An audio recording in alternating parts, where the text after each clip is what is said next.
Hello, my dear students and the rest of the learners. Welcome to this presentation in which we are going to discuss on the topic Internet and email. My name is Meme JM, or you can simply call me Emily Swap. In this topic, we are going to discuss on the following subtopics. Number 1 is Introduction to Internet. Number 2 is Internet connectivity. Number 3 is Internet services. Number 4 is how to access Internet. Number 5, we shall look at using an email. Number 6, we shall look at email facilities. And then lastly, we are going to look at accessing information on emerging issues. Let's commence with the subtopic, Introduction to Internet. By the end of this subtopic, you should be able to, number 1, define Internet. Number 2 is explain the development of Internet. Number 3 is explain on the importance of Internet. So how do we define Internet? The term Internet is derived from two major terms, which are inter and net.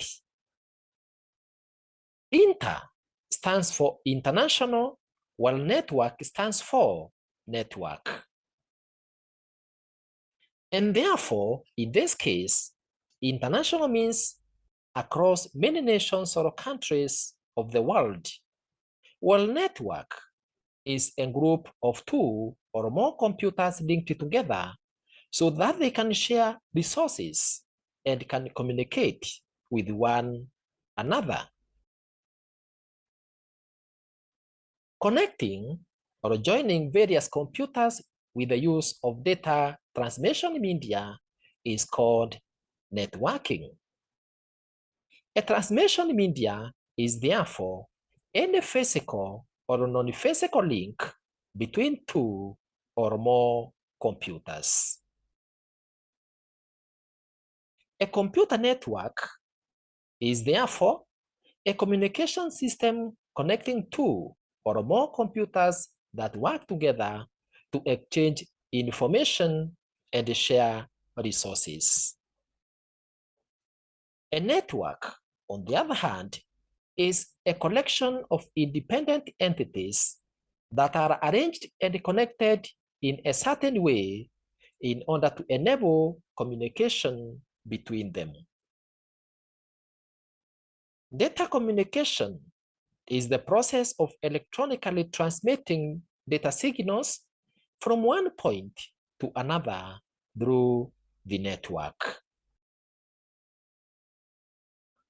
So, when computers are interconnected together within a building, which is a micro version of the internet within a company or organization, we call that kind of network intranet. While a private intranet that connects more than one organization and allows limited access to it by people outside the company is referred to as an extranet. Those computers that are linked together within an organization form a local area network, which we abbreviate as LAN or simply LAN. Then, when several LANs are connected together, within a city or a town, they form what we call a metropolitan area network, MAN. Metropolitan simply means a town or a city, and therefore that interconnection of local area networks within a certain radius of at most 50 kilometers is referred to as metropolitan area network. For you to be able to learn more about the details of various types of networks, you can visit Emily Swap ICT YouTube channel and then look for the video on networking or introduction to communication networks or computer networks. Then, when several metropolitan area networks or MANs are interconnected together within wide geographical areas, within cities, states, or countries, they form what we call a wide area network, or simply WAN.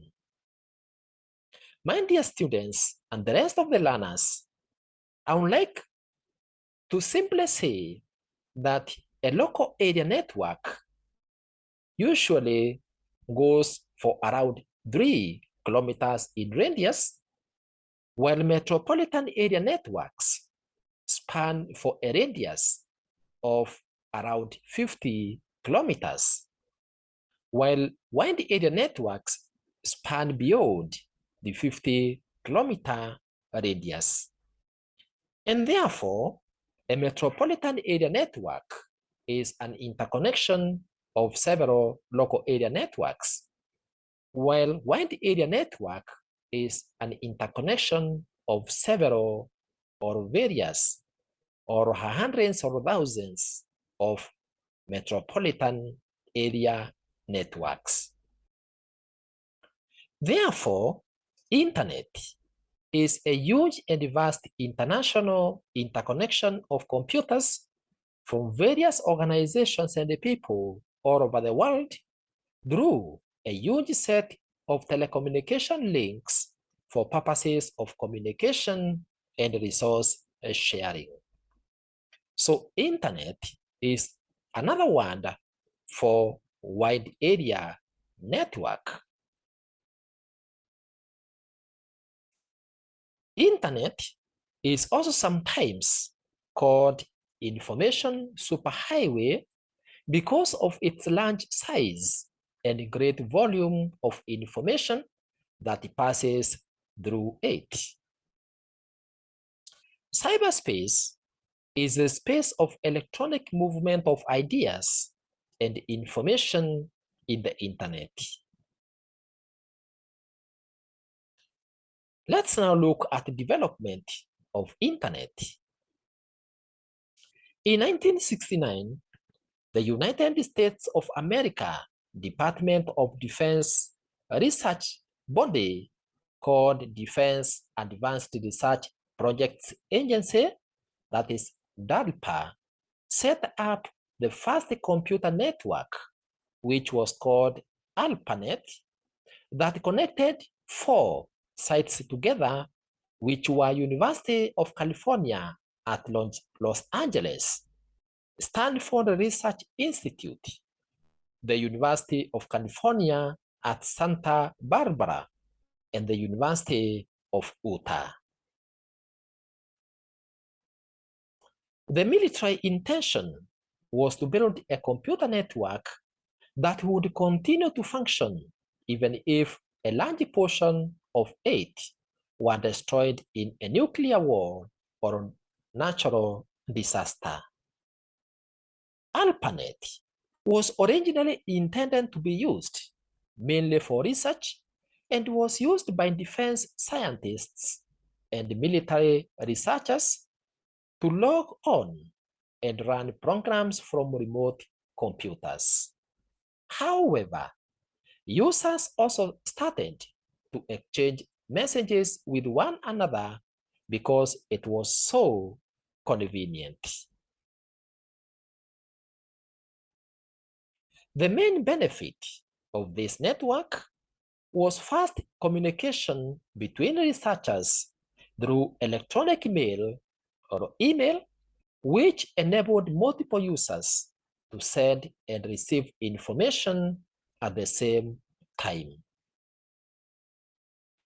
This network used a special data transmission technique that is called packet switching. This is where a computer sends a packet that contains data, destination address information, error detection control information, and packet sequencing information. Today's internet uses the same technique.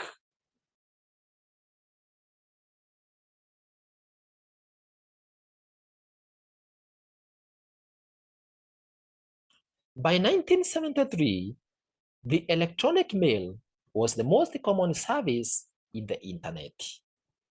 By 1979, the first media companies connected to this network. Then by 1981, many people had seen the importance of computer networking, and therefore many organizations, the military and the American government, connected to the network.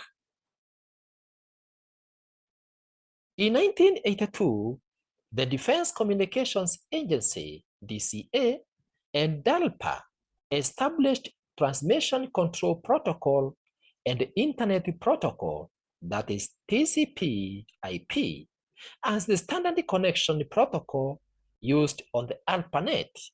And in January 1983, the term Internet came into use in place of the Internet Protocol. In 1983, ARPANET was then split into two parts. That is MILNET, which was devoted entirely to the military, and ARPANET, which was devoted to experimental research and development. This is the point that marked the beginning of true internet, because non-Department of Defense, that is DoD, sites were allowed to connect to the ARPANET, and TCP/IP was accepted as the standard protocol running on the network. In 1992, the nature of the internet changed because the United States government began pulling out of network management, and the commercial entities offered internet access to the general public for the first time.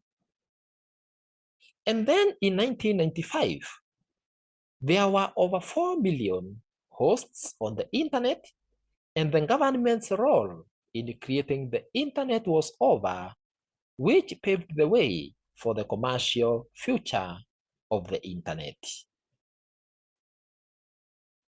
From 1996 to today, there has been millions of computers connected to the internet, which has made it to grow and cover the whole world, thus making the world to become just like a global village. And for this reason, the world is said to have become a global village, because you can now send and receive information from far and wide within seconds of time, just as you would have done in your local village. So, what is the importance of internet? The internet is playing a vital role in all aspects of life, leading to the emergence of an elite society that is called the information society. The internet's importance can be seen through its contribution to research, news and information dissemination, leisure and communication, participating in business, amongst the other uses. In communication, for example, the internet provides a speedy, inexpensive, and convenient means of sending and receiving information via electronic mail facility. The internet is said to have speedy communication because the speed at which your email is sent is instantaneous. Sending information through the internet is inexpensive because a modem is inexpensive to buy and set up, and many bulk emails can be sent at the same time, therefore saving the cost that would have been incurred while sending letters through a fax or a postal mail. Internet communication is convenient because email messages can be sent even when the addressee is absent, unlike telephones, and they can pick up their mail anytime that they wish. In addition, to send a fax, the receiving fax machine must be turned on and papers loaded. The greatest impact of the internet on world economy is due to what internet offers to facilitate trade in commerce and industry through electronic business, or what we call e-business, and electronic commerce, or what we call e-commerce. Internet also plays or helps us to get headlines and in-depth stories on everything from the latest political goings on to the hottest technology from Silicon Valley, thus helping us to get first-hand news and information about what is happening in the world.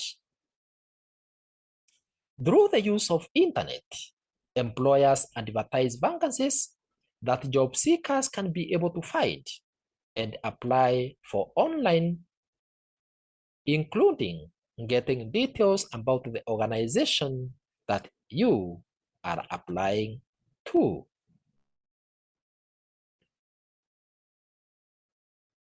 On the side of education, internet has a lot of up-to-date information, books, and reference materials that enhances learning and also enables students to enroll for various courses and undertake virtual learning through distance education. It also offers self-paced in-service training that equips the teachers and lecturers with new technologies and up-to-date skills. Through the internet, many users who cannot afford expensive software are able to download software that is available for downloading free of charge from the public domain and enables anyone anywhere in the world to have access to new software that may not be available locally. In addition, various groups of people are able to discuss and exchange information on a vast array of topics through the electronic discussion groups, or what we call news groups in the internet. Through the internet, one is also able to search for relatives, friends, and colleagues, and be able to keep in touch with them regardless of how far they may be from you. With the use of internet, many people can also be able to link to traditional communication media like telephones, cell phones, short message service, SMS, radio, versus TV or television. Therefore, the following are some advantages of internet. Number one, there is volumes of information virtually on any topic. Number two, the information that is posted online can be updated regularly. Number three, most of the information that is posted on the internet is usually free. Number four, internet allows people to telecommute. That is, work from home using internet facilities like emails. And also, it helps keep in touch cheaply and quickly with friends and relatives. It is convenient for many common calls or chores. For example, booking flights, checking internet bank balance, amongst other chores or services. It is easily accessible, so all what you need is a personal computer with a modem and a phone line, or simply a computer that is internet enabled or Wi-Fi enabled. That is, one that has an access point.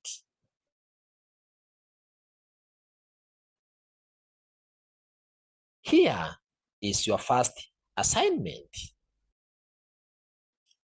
State 5 disadvantages of internet. So, what do you think are some of the disadvantages of internet? You have few seconds to think about it.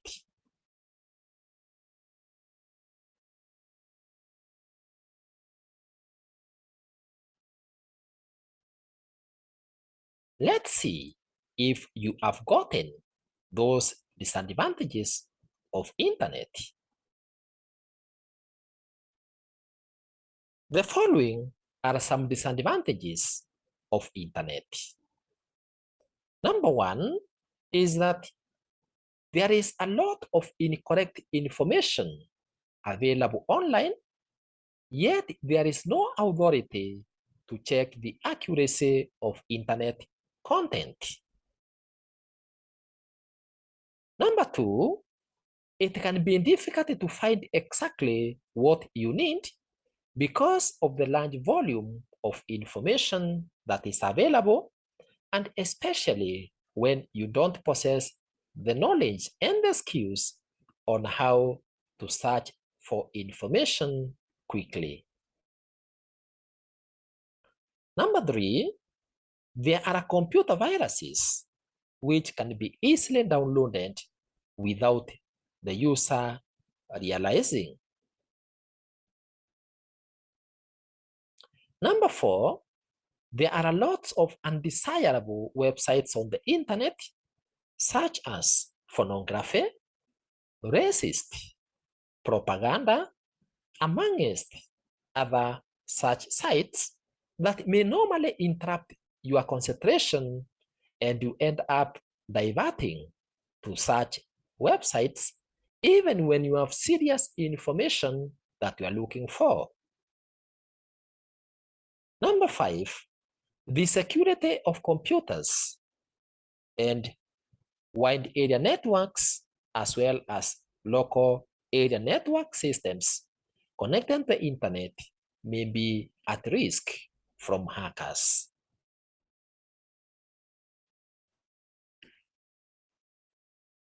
Let's now focus on the subtopic on internet connectivity.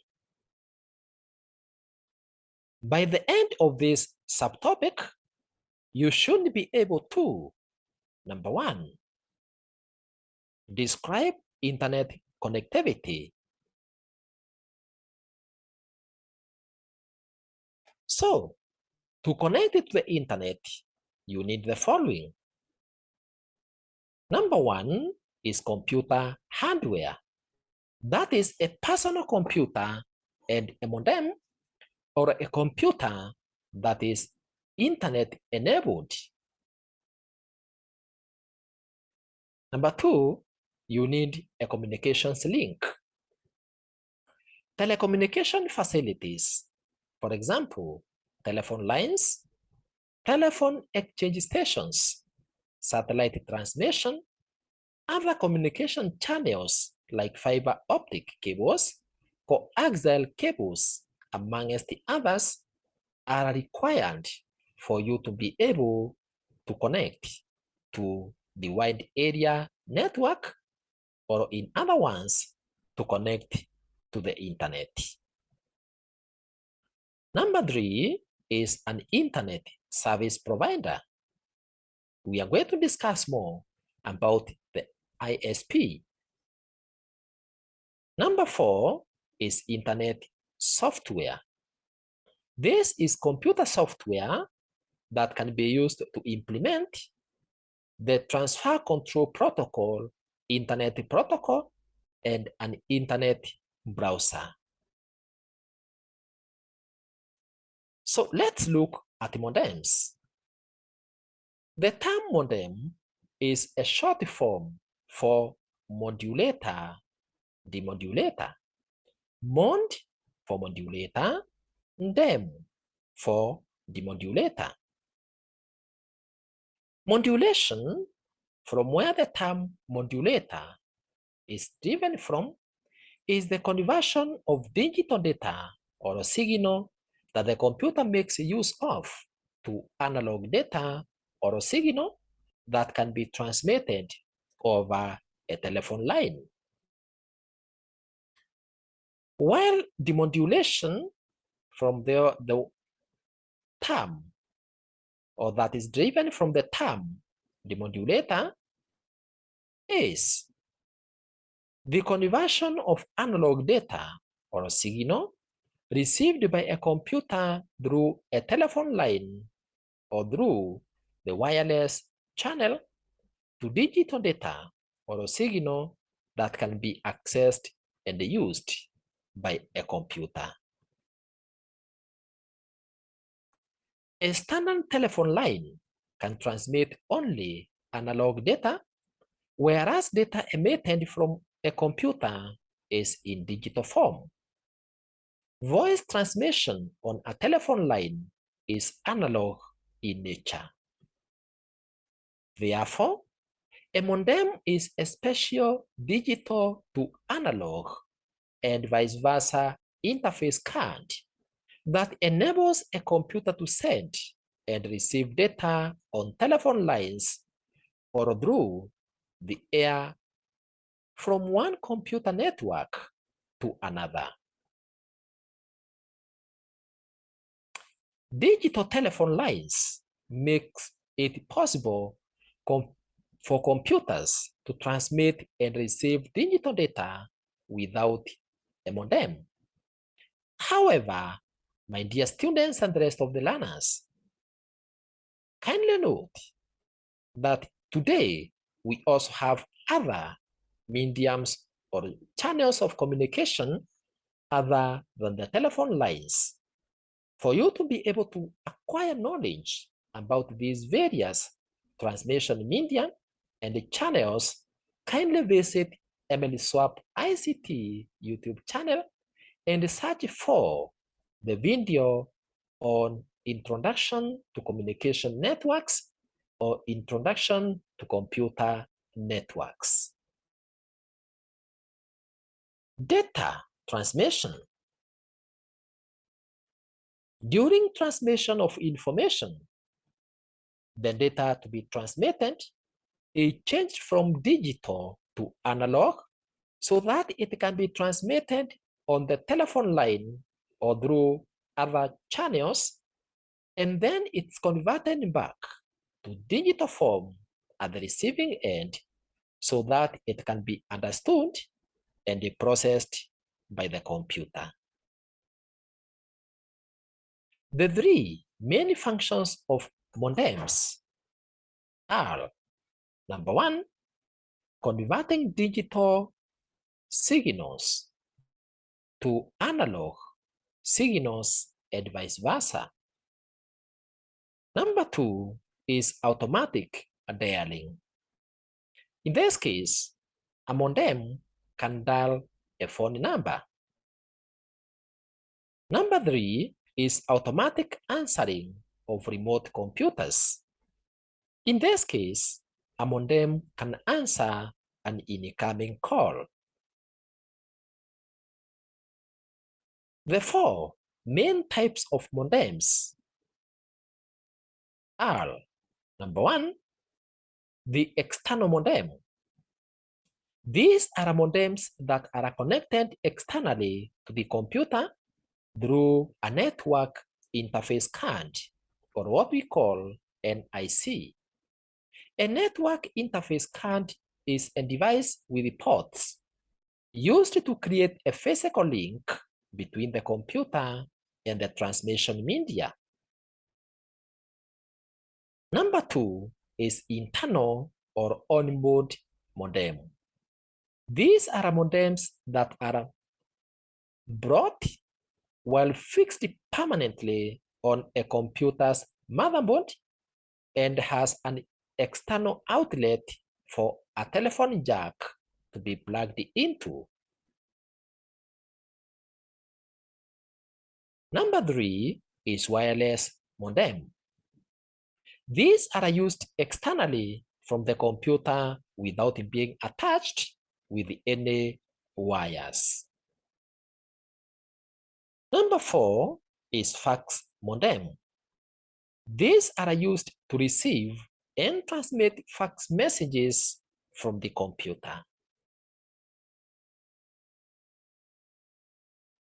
The wires that carry information between your computer and the outside world are plugged into your modem, which in turn allows your computer system to connect to the internet except for a wireless modem. Modems require software that will enable you to control your modem, set it up with dial-up numbers for your internet service provider, and start an online session.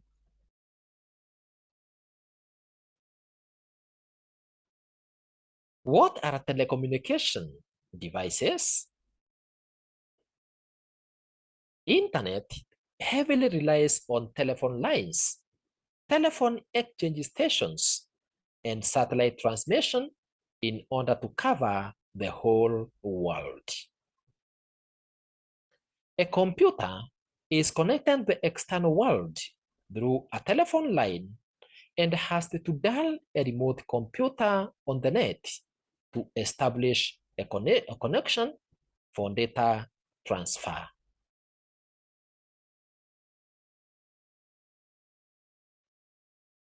In this connection, we have what we call the Integrated Services Digital Network, or ISDN. So what is ISDN?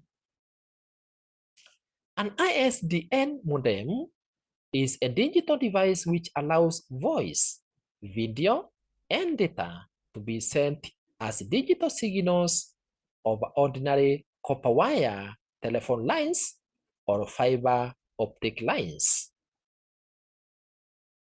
They have relatively high speed of transmitting data, voice, and video over one line, allowing the user to surf the internet, make phone calls, and receive faxes all at the same time.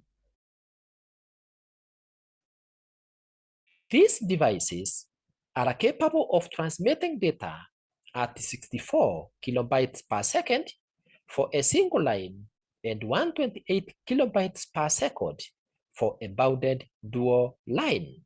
And these speeds have increased these days to higher numbers, or to higher kilobytes per second or megabytes per second. To acquire an ISDN line, you need to contact your local telephony company to install the line in your home or business. An ISDN modem, technically referred to as terminal adapter, is attached to the computer that connects to the internet. Let's now look at what we call a symmetrical digital subscriber line, or ADSL. The ADSL modem system uses a single regular telephone line to transmit digital data and make phone calls at the same time.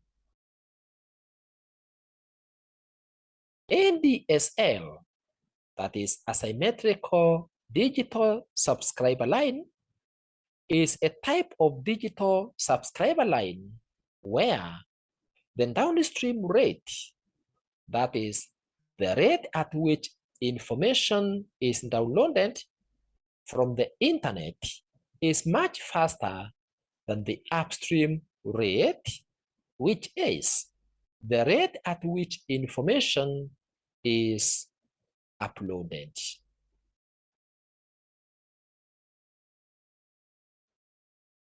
An ADSL system requires both the user and the telephonic company to have a special ADSL modem or adapter. It does not require a separate phone line, and you are connected to the internet all the time. DSL connections are commonly referred to as broadband connections. Symmetric DSL, or what we abbreviate as SDSL, is a type of DSL which does not allow you to use the phone at the same time, but the speed of sending and receiving data is the same. This kind of service might typically have a two-way transfer rate of 768 kilobytes per second. Cable modems. This is a modem that connects a cable TV line to a PC and provide internet services to customers. A special cable box is needed to split the signal from the television and the personal computer. These cables are a two-way, an improvement over the one-way cables that were used solely for cable TV. The download speeds are phenomenal, reaching a maximum of 5 Mbps with slower upload speeds of a little less than 1 Mbps. The actual transfer rate depends on the number of people in the area accessing the services at the same time. Data transfer rates drop drastically when the number of users increases. This type of connection provides a continuous internet service. To get connected to the internet with your modem, ISDN, ADSL, or a cable, you need a connection between your computer and a host computer. Some of the basic types of connections are: number one, SLIP/PPP, that is Serial Line Internet Protocol or Point point-to-point protocol. These are also called dial-in direct connection, where you dial up an internet service provider which gives you access to the internet. Dial-up connection access the internet on a per-use basis, and it uses a modem. When the users finish, they disconnect from the internet service provider. The speed with which you can access the internet is therefore determined primarily by the speed of your modem. To gain faster dial-up connections, you can install an ISDN line.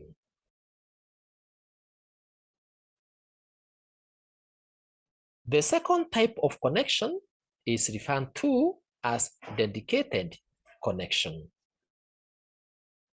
This means that you have a permanent connection and are a part of the internet at all times. This method is convenient and fast because permanent network connections are equally capable of handling high bandwidth. A direct connection can be obtained in many ways, such as local area network connection, cable TV, DSL, amongst others. Number 3 is remote network access. The two-way satellite access is one of the most recent methods of providing remote access to the internet.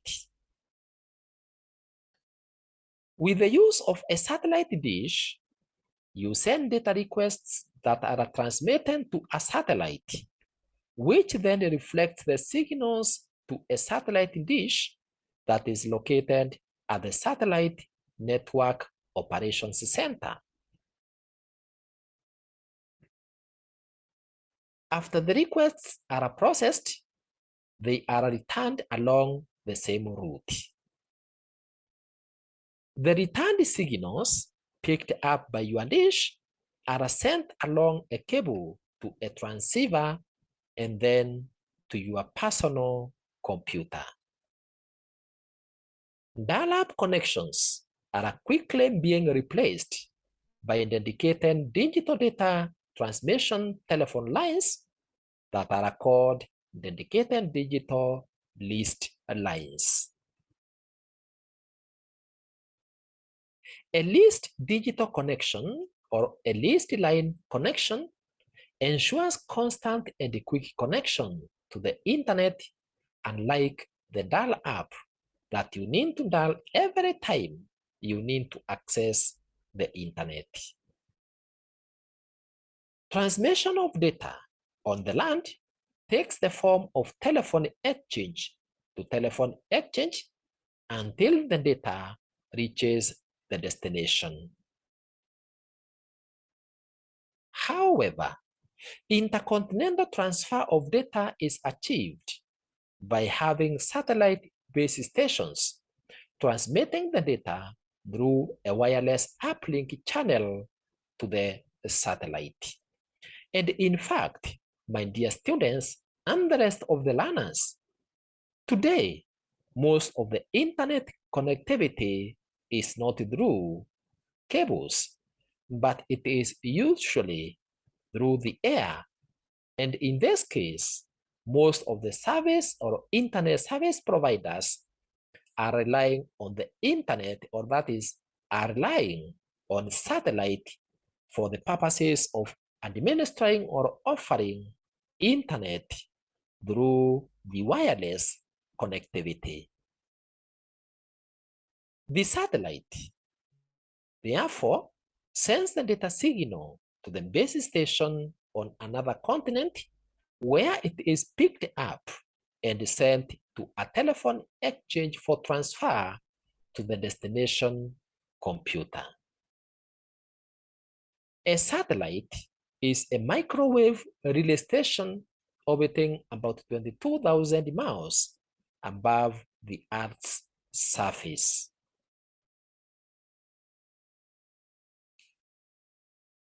We have talked about the ISP. So, who is an ISP? Who is an internet service provider?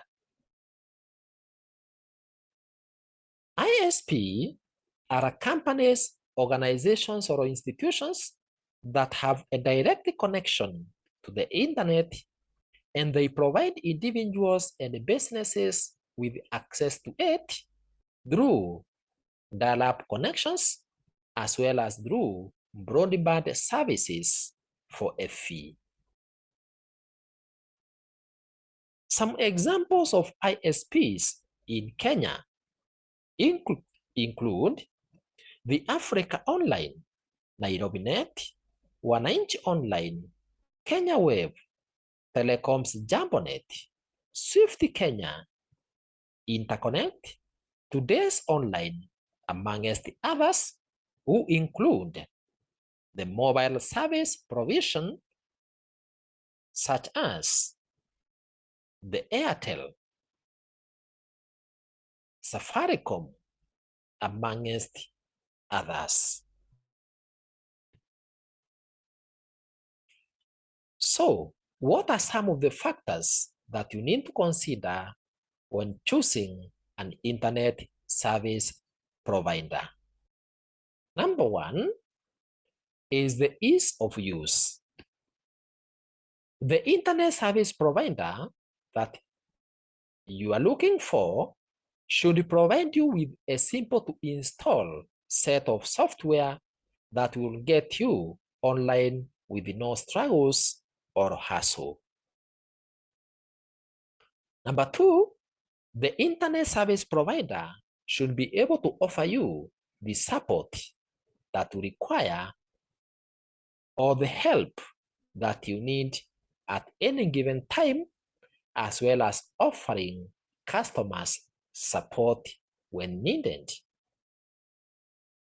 Number three, the internet service provider that you would like to offer you internet services should have affordable cost for the services provided.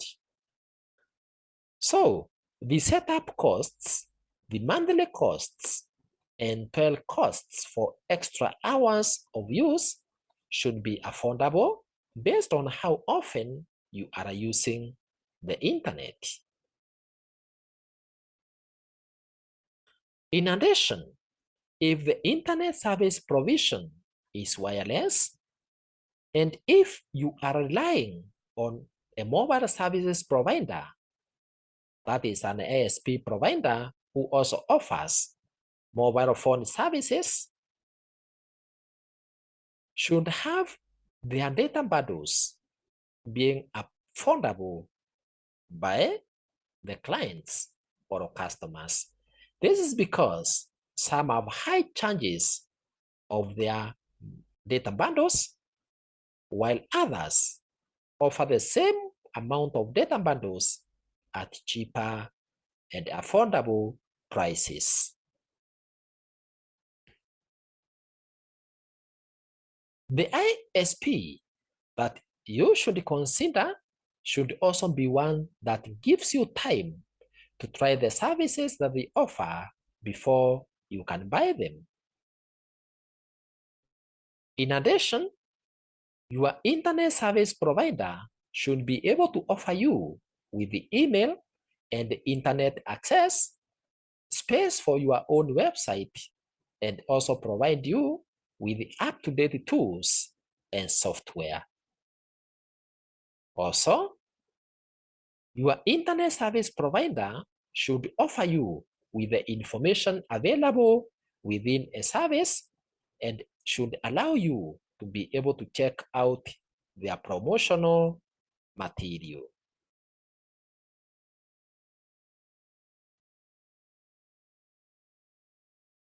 Also, the internet service provider should be one who is able to provide internet service efficiently.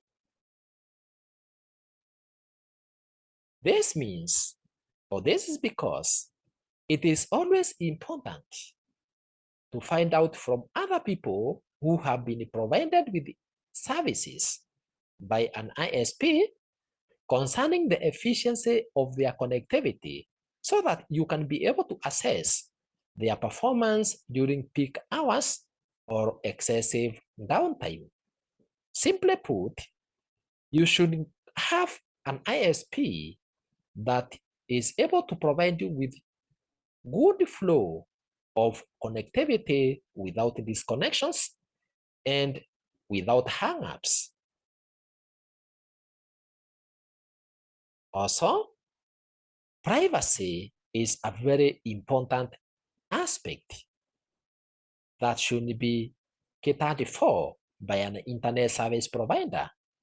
So, you should be able to find out if an internet service provider has a solid privacy policy and if they can assist you in how to filter undesirable content for the purposes of protecting your information or data from unauthorized access or unauthorized users. Number 4 or D, let's look at internet software. These are a set of programs that facilitates in the connection to the internet, and the EROP want to be able to access information or other services on it, as well as enabling communication between the various devices. To be able to connect to and access information or other services, you require the following software. Number 1 is TCP/IP, that is Transmission Control Protocol, Internet Protocol. Number 2 is web browser. So what is TCP/IP? Internet interconnects millions of computers and telecommunication devices that have different configurations for hardware and software. Some of these devices are incompatible with one another, and therefore, to achieve communication between them, special software called protocol is needed. A protocol is a set of rules that define how computers interact or communicate with one another. It governs how computers can send and receive data in a network.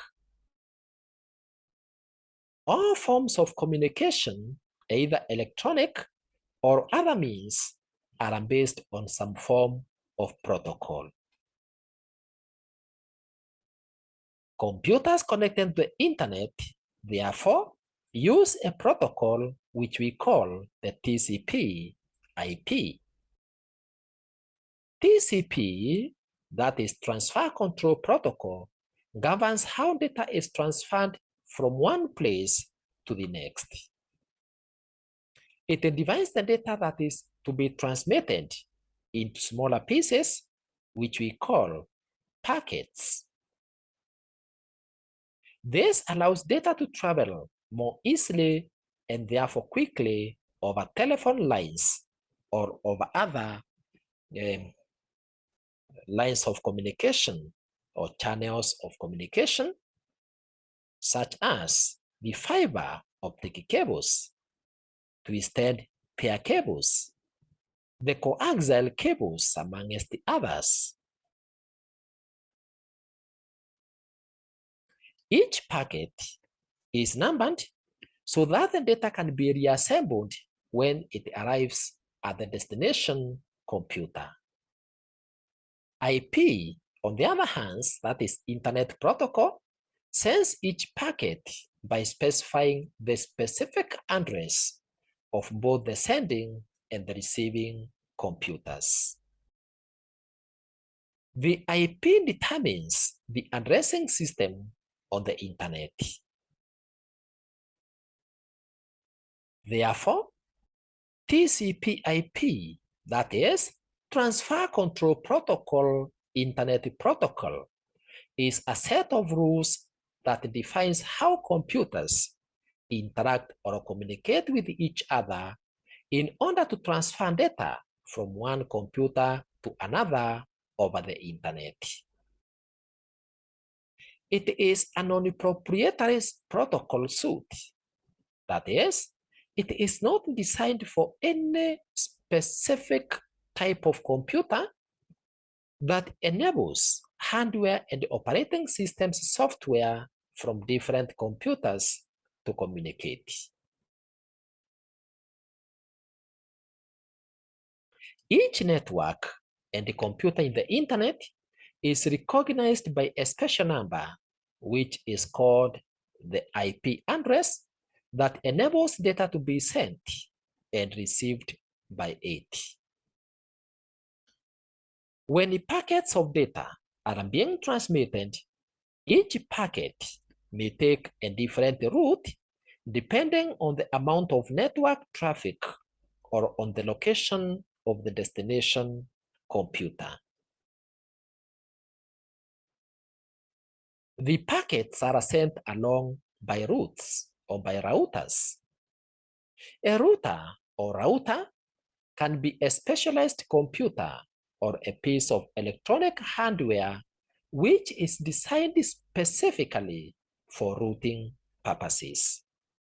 It chooses the best route to send data to its destination. The data arriving at the destination computer is reassembled. If a packet does not arrive or it's corrupted, the entire file does not have to be resent, just the packet that was lost or corrupted is resent. I repeat, data arriving at the destination computer is reassembled. When this is happening, if a packet does not arrive or a packet is corrupted, that entire file does not have to be resent, but what required to be resent is just the packet which was lost or the one which was corrupted. Therefore, each computer on the internet has a unique address that identifies it as a node so that the information can be sent to it. This unique address is a number which we call the Internet Protocol address. It is usually a 32-bit address consisting of 4 sets of up to 3 digits each, separated by full stops.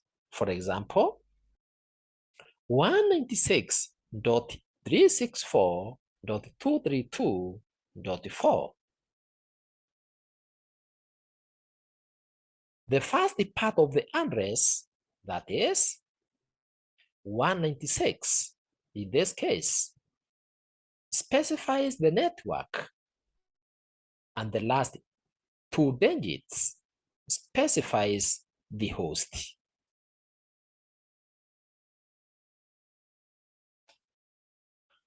The Internet Protocol address might be sent or might be constant, that is, remain the same every time you connect to the internet, or it could be a temporary address, that is, an address which changes every time you connect to the internet. In order to allow users to refer to hosts by names, the domain name system, that is DNS, was developed, which divides the internet into 2 series or into series of domains. It uses a hierarchical naming system or tree structure to represent the host. A host is named for the largest domain to which it belongs, then for any subdomains with the largest domain, and finally for the unique host name. The DNS system allows an internet host to find another internet host by translating the host name to the IP addresses of the computer. At the top level, the following are some of the corresponding domains used. So we have the domain name and then purpose. Or one of the domains is .com or .co. That is a commercial domain. .edu for educational institution.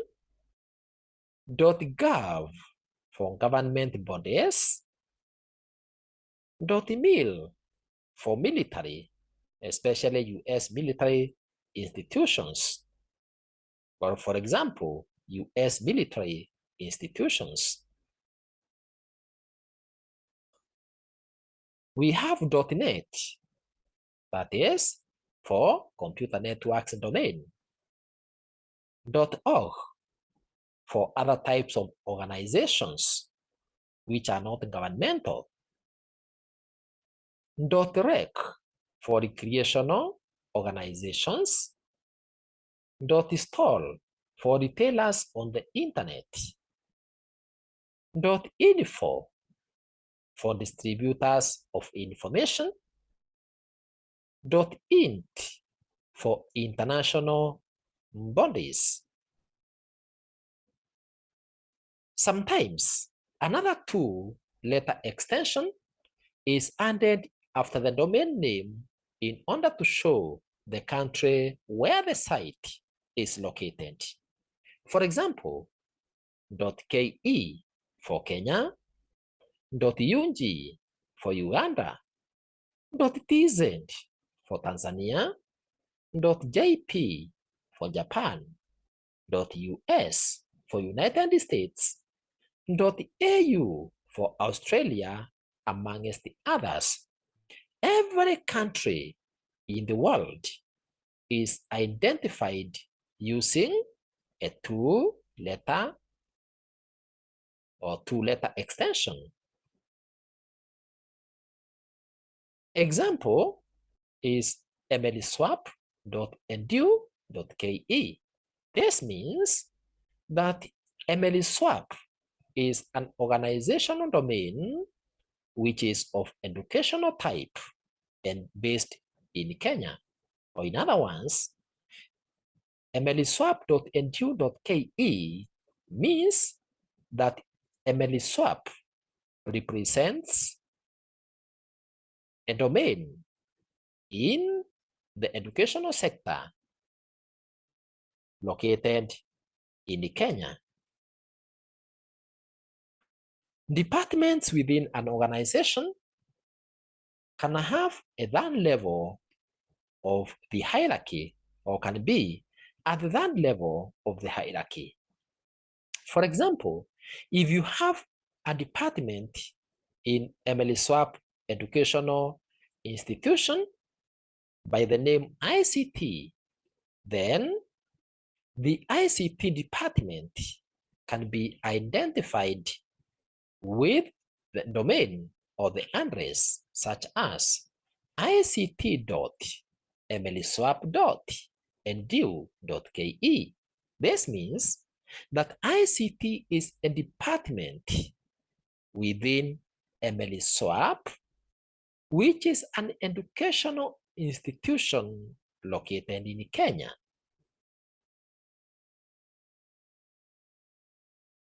Sometimes we can have a fourth level which includes the unique host name.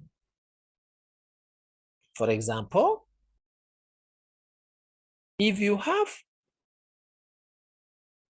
a host name by the name OS located in the department called ICT in Emeliswap Educational Institution in Kenya, then we can have its address as os.ict.emeliswap.edu.ke.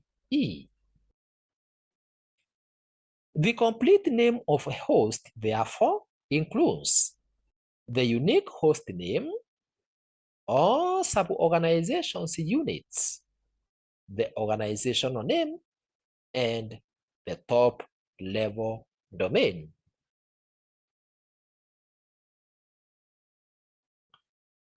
Let's now look at the browser as part of the internet software. This is an application program that resides in your computer, and it is the one which enables you to find, retrieve, view, and send hypertext and hypermedia documents over the web.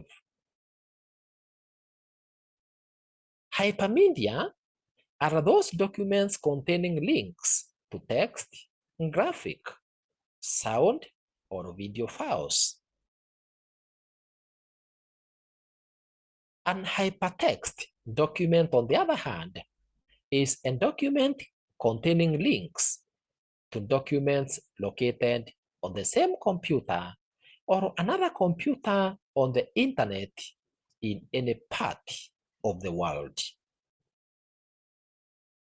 An hyperlink is an element in an electronic document that links to another place in the same document or to an entirely different document.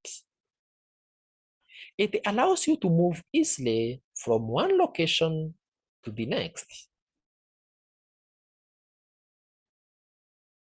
Some examples of web browser software include Microsoft Internet Explorer, which these days is being called Microsoft Edge. We have Netscape Navigator. We have Mozilla. We have Firefox, Safari, Mosaic, Google Chrome, amongst others. Here is your second assignment.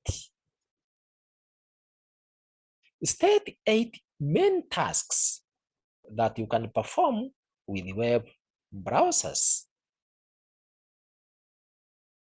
You have 30 seconds to think about them. Then we can find out whether you have gotten your answer or any of your answers correctly.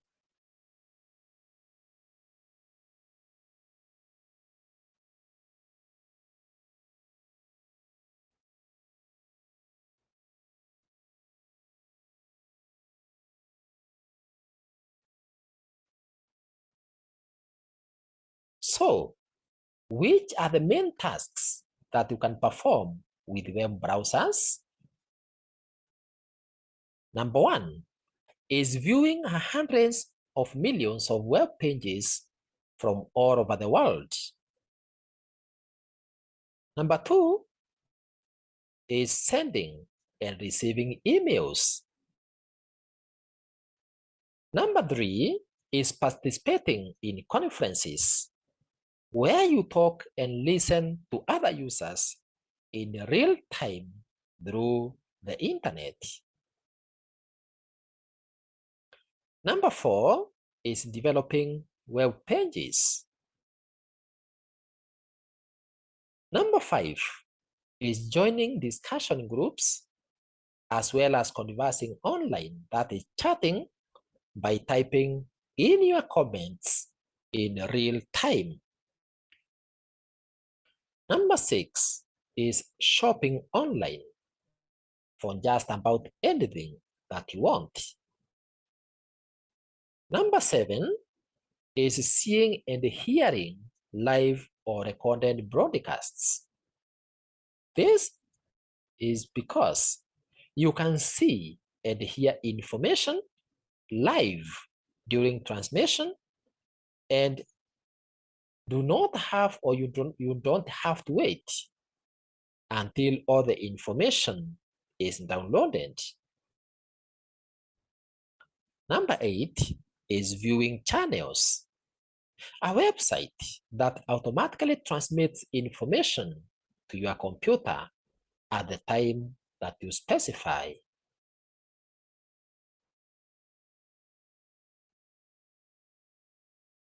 Let's now focus on internet services. By the end of this subtopic, you should be able to: number 1, identify 4 or at least 4 main internet services. Number 2, you should be able to describe 6 internet services.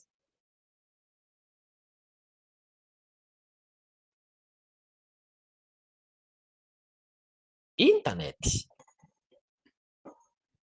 has become seductive to its members because of the diverse but very important services that it offers to the people. That is, once a person connects to it, he finds or she finds himself or herself falling in love with its power to provide information and services. Therefore, the temptation is to continue using the internet again and again. The 4 main uses or types of services available in the internet include the terminal emulation services, the file access and transfer services, communication services, and the World Wide Web, or WWW, or WWW, or W3. Let's look at terminal emulation services, or TES. These services enable you to connect your computer to a remote host and use the services available as if your computer were a terminal of the remote host. This can give you access to specialists offering like online databases, or specialist offerings like online databases, library catalogs, and chat services that may not be available on your computer or through the internet. An important test is Telnet. This is a special program that allows you to access data and programs from a Telnet server. When connected to a Telnet site, your computer becomes a dumb terminal that can be used only to send text-based messages to the Telnet site and to view the results. The Telnet program provides a window into which you can type commands and access information from the host computer. Some browsers, such as CompuServe, have a built-in Telnet software, while others, such as America Online, AOL, allows users to access the Telnet software but do not run it themselves.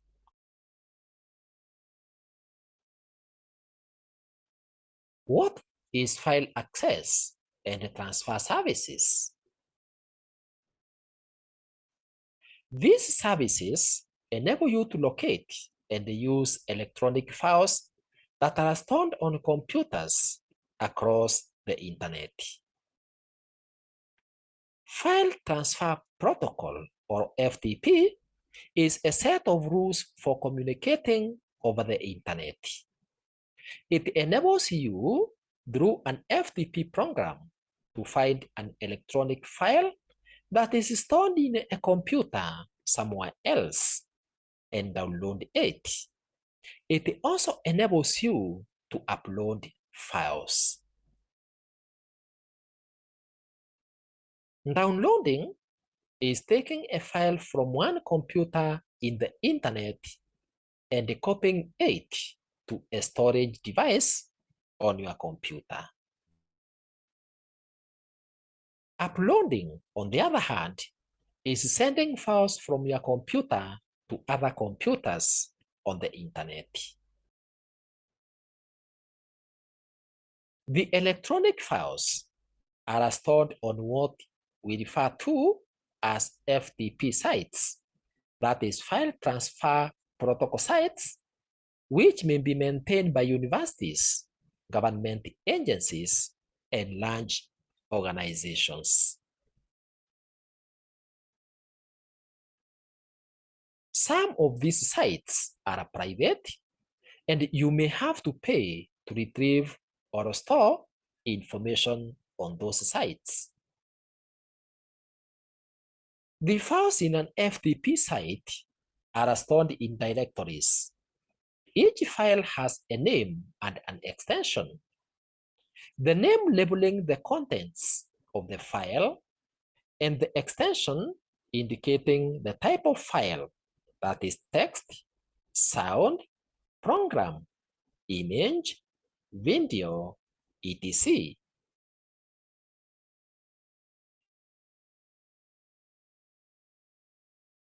Number 3 is what we call the communication services. Under communication services, we have what we call the electronic mail, which is normally written as email. Electronic mail or email is a service that allows users to send and receive electronic messages in form of text, sound, video, and graphics, or combined, using computers on the internet from anywhere in the world. It allows you to communicate with friends, family, and businesses all over the world. This is the cheapest and the most efficient and quick method of sending any information today throughout the world when compared to the paper, or what we call the snail mail, where information takes many days to reach the recipient through the postal office.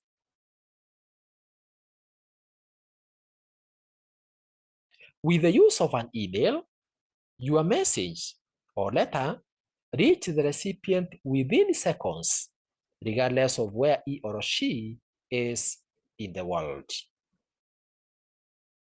In this case, both the sender and the receiver must have an email address. An email can be sent to an email subscriber in any part of the world in a matter of seconds or minutes, and a subscriber can access his or her email from any part of the world as long as internet access is available. Apart from the fee that a subscriber has to pay to an internet service provider for internet access, sending email is free.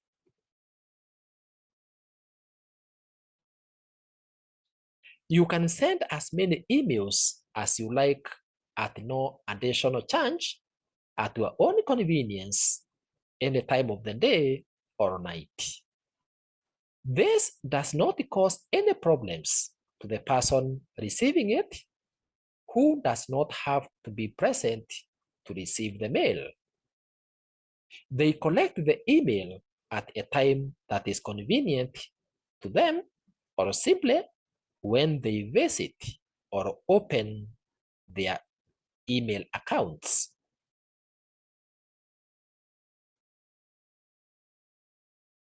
What is an email address? Like the normal postal address, an email address directs the computer on the internet on where to deliver the email message.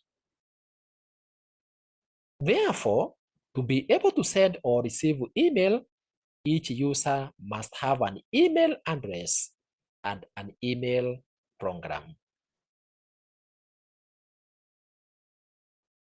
The address is unique to the user, and it consists of two parts that are separated by the @ symbol.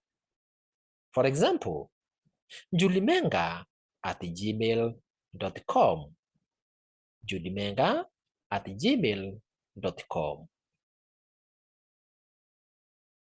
The first part in the username, which can be a real name, a shortened form of the real name, or some made up name. For example, Julimenga is a shortened form of a real name for Julius, that is Julie, Me for Meme or from Meme, and Ga from Gera. That is, the email julimenga@gmail.com is for a user by the name Julius Meme Gera. What does this mean, my dear students and the rest of the learners? What it means is that it is always important for you to come up with a unique username, because your email service provider will not allow your username within a certain host to be similar. For example, you cannot have two different users using the same email. For example, you cannot have several users having the username Julimenga. The username is always supposed to be unique to a specific user if those users are all being hosted by the same host. For example, Gmail or Google Mail, that is Google. So we cannot have several Gmails having the same username. The second part of the email address is the domain name. That is the location of the email account on the internet, like with your internet service provider. So the domain name in this email, that is julimenga@gmail.com, is gmail.com, which is the host's computer's name. So just as I have said, you cannot have more than one user making use of the same username under the same domain name. Therefore, the general form of an email is username at domain name. For example, Julimenga is a username at domain name gmail.com, and therefore my email is julimenga@gmail.com.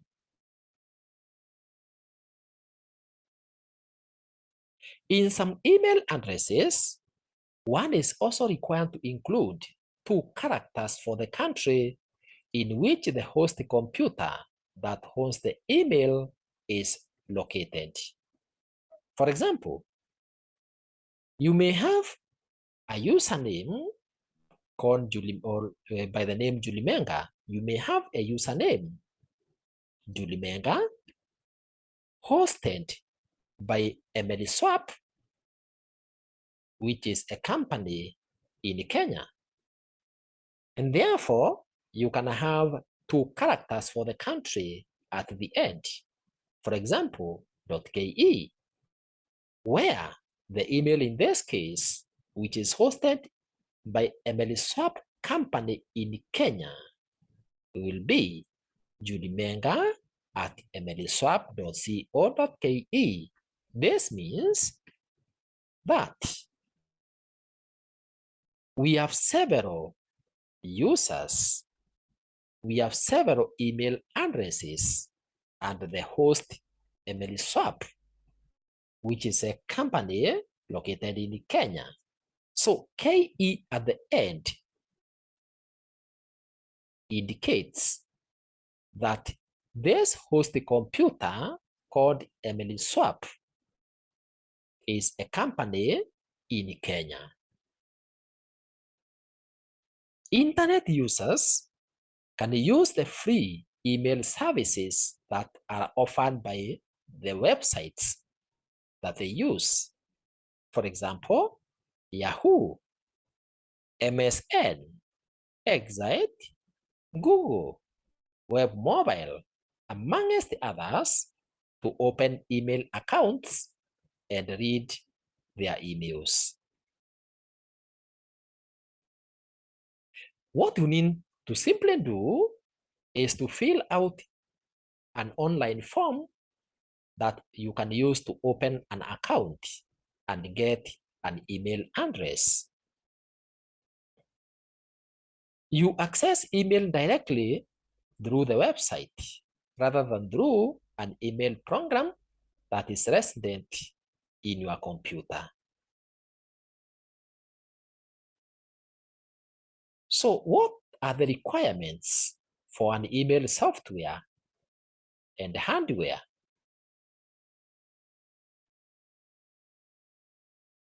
The email software and hardware requirements force a special group of application packages, which we call the communication software.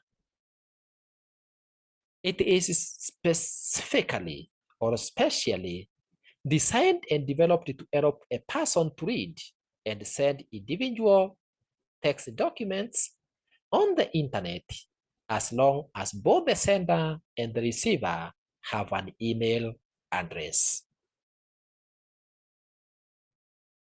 Basically, all email software packages provide the user with the ability or facilities to receive messages, display those messages, reply to messages, compose new messages, as well as store the received messages. For an email message to be sent and received, the following must be in place. Number one is mail server. This is a computer on the internet that operates like the traditional post office.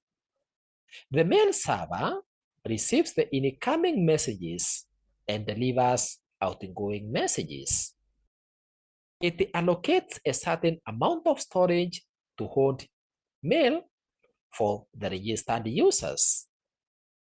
So, the area of storage that is located or allocated to you to hold your personal mails is referred to as mailbox.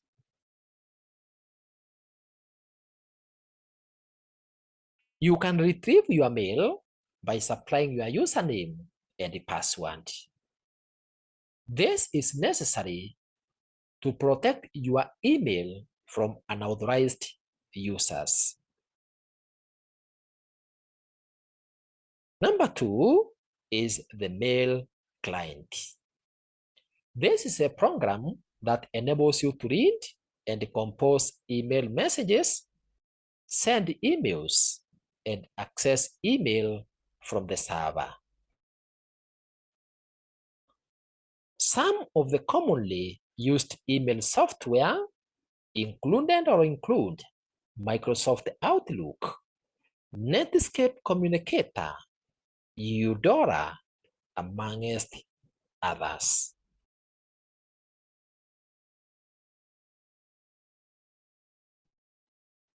The second facility that we can enjoy from the internet is electronic discussion forums. Under this, we have the mailing lists. An electronic mailing list is a group of people using email to communicate their views on common issues or interests. So, you can subscribe to become part of the group of your choice, and some might only allow professionals in a certain field. Messages are sent to a subscriber's email address. When you become a member of a group, you can send messages with your comments or views on some matter that is being discussed or to which you want to respond to. A copy of your message is then sent to all the subscribers on the mailing list. You can also simply read the contents of messages and not make a contribution.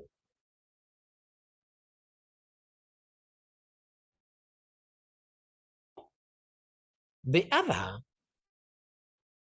component is news groups. A news group enables a group of people with common interests to communicate with each other by posting messages on the internet for all the users to access.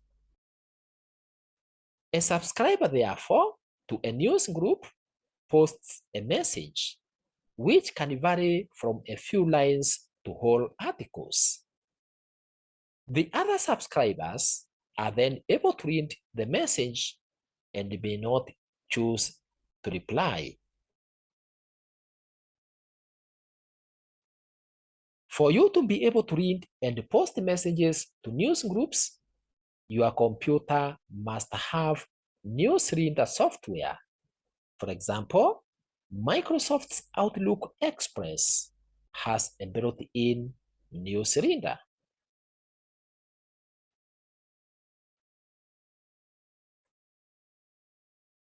The other component is bulletin board systems, or BBS.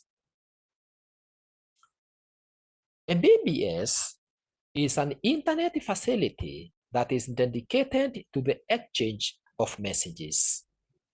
Most bulletin boards serve specific interest groups and are often free, although some may charge a membership or user fee. Everyone with access to the bulletin board can post and view messages on topics covered by the board. Number 4 is chats. A user can enter any one of the thousands of chat rooms that are present on the net and then chat on specific topics or a range of subjects. A chat room is a group of people with common interests communicating with one another interactively and in real time.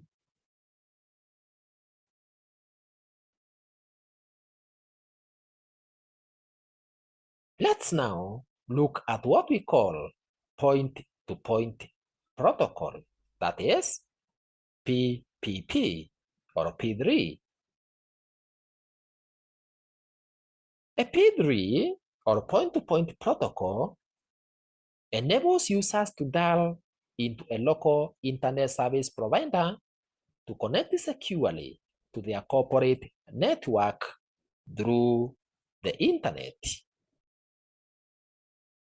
This is particularly useful for people who work from home or people who travel and need to access their corporate networks remotely.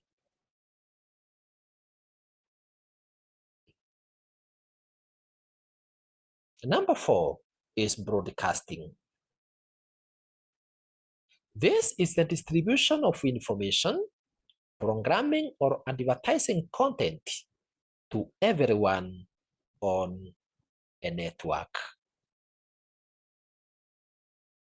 The sending of junk mail randomly to as many people as possible in the internet is an example of broadcasting.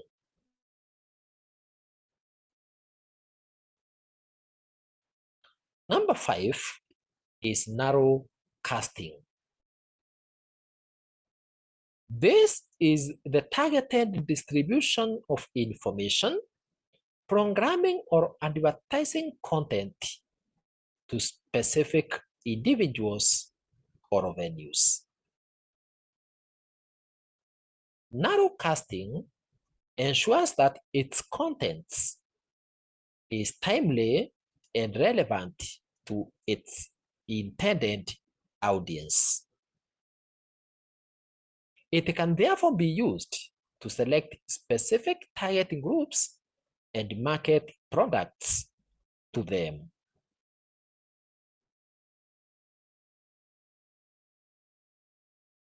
Let's now focus on World Wide Web, WWW or W3.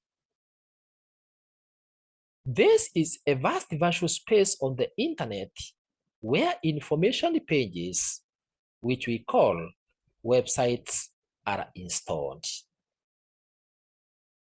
It is a wide area hypermedia information retrieval initiative that aims to give universal access to a large universe of documents.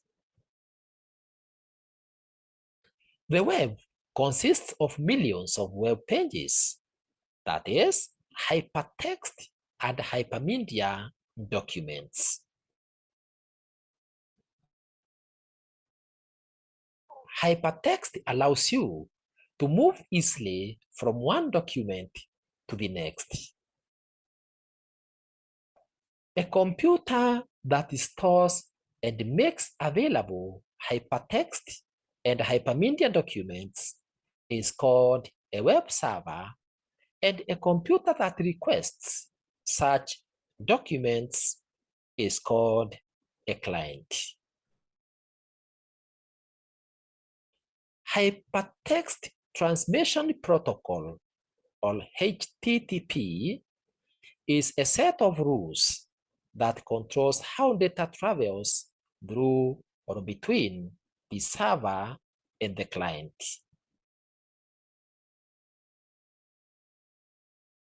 In order to be able to find, retrieve, display, and send hypertext and hypermedia, you need a browser. A server is a computer that controls users' access to a network, and it stores as well as controls shared resources that can be used by other computers that we call the clients. A website is a page on a computer that contains links to information that other people can get access to over the network or internet. Those links or hyperlinks refer to related web pages. Therefore, a website is a group of related web pages published as one interconnected entity. A web page is any document that is designed by a computer user with the use of a language called HTML, that is, Hypertext Markup Language, to be being accessed through the internet. A web page is a single screen of information which may contain text, images, animation, sounds, and or video. Millions of websites all over the world form a World Wide Web, that is WWW. The computer that contains all the information that others on the internet can access is therefore called an internet server, or WWW. Therefore, websites are established by individuals and organizations where their web documents can be placed for easy access by the external world. Each website has a special address called a Uniform Resource Locator, or URL, that can be used to access them. Surfing, therefore, or browsing internet is the process of accessing internet resources like web pages and websites. A web server program is a program running on a dedicated computer that serves documents to other computers, while a web client program is a program that interfaces with the user and requests documents from the server on behalf of the user.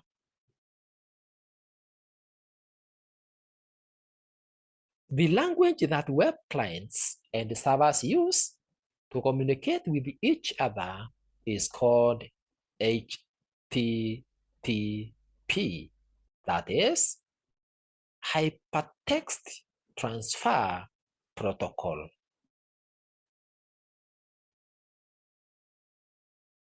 The HTTP is therefore a protocol that transfers hypertext.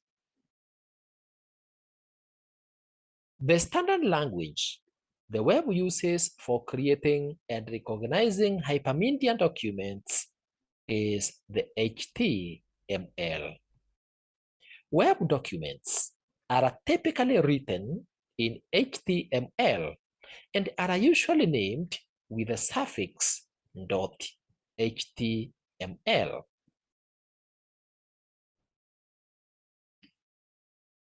HTML is therefore a programming language that you can use to create web pages. It contains standard codes that are used to specify how a web page is structured and formatted. They determine the appearance of the web page when it is displayed by your browser. HTML also contains tags that are used to create hyperlinks to access related information on the web.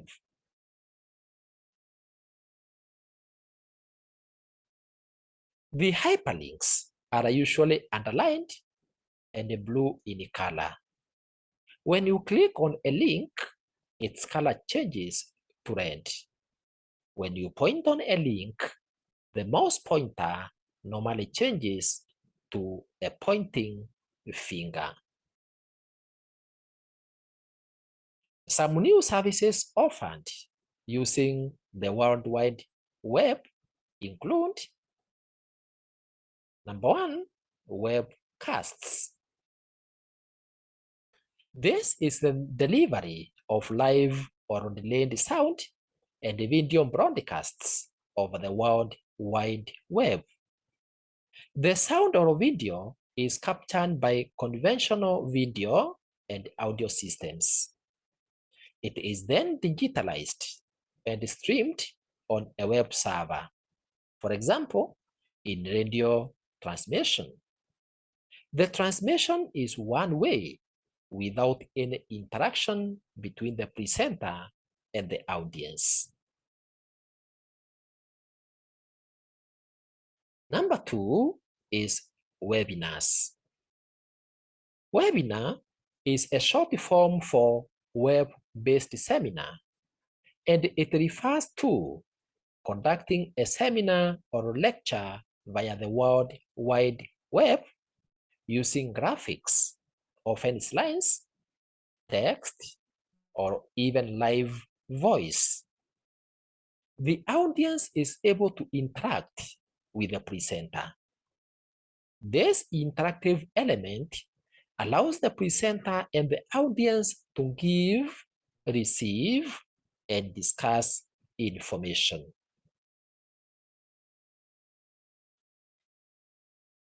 Number five is electronic commerce or e-commerce. This is a business strategy where goods and services are sold over the internet. In case you'd like to learn more about e-commerce, kindly visit the YouTube channel by the name Emily Swap ICT and listen to the video on application areas of ICT. The internet allows you to select and buy items online without ever leaving your home. You search for the items you would like to buy in various web-based shopping malls and make your payment, usually with a credit card, and then the goods are delivered to your home. The main challenge is that there are no proper laws to govern such business. So, what are some of the benefits to business? Number one is the ability to advertise and sell to the entire world 24 hours a day, 7 days a week, 365 or 366 days a year. Number two is faster and cheaper communications between suppliers and consumers via email. Number three is the ability to select the best, most appropriate, and cheapest raw materials for products from a worldwide source. Number four is creating a seamless online supply distribution chain. Here, customers can order goods online, retailers and manufacturers can order supplies online, and suppliers can process orders online.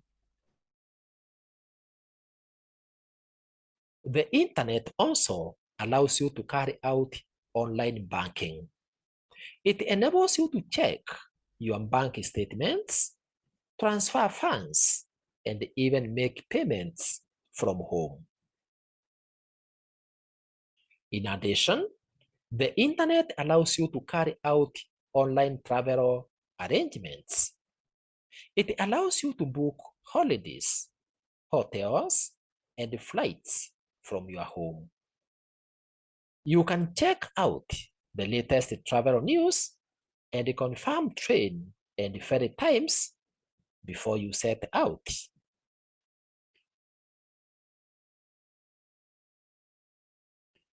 Number 6 is electronic learning or e-learning.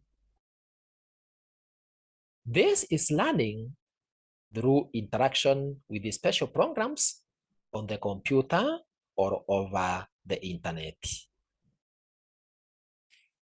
The lessons and lectures are presented from a central site, and the presentation is transmitted to remote conference terminals or displayed on TV screens. The learner also accesses learning material on the internet, sit for exams online, and receive results in the same way. The learners, therefore, do not need to be physically in a school. This has happened, or this has opened the door for those who would like to do distance education programs as well as home schooling. The major disadvantage or the major advantages of virtual learning via the internet and email are distance education, flexibility for those working full-time, and extra revenue for the virtual institution. A learning institution gets students that they would not otherwise have gotten, since these students do not have the time to sit in a classroom because of work or travel or other commitments.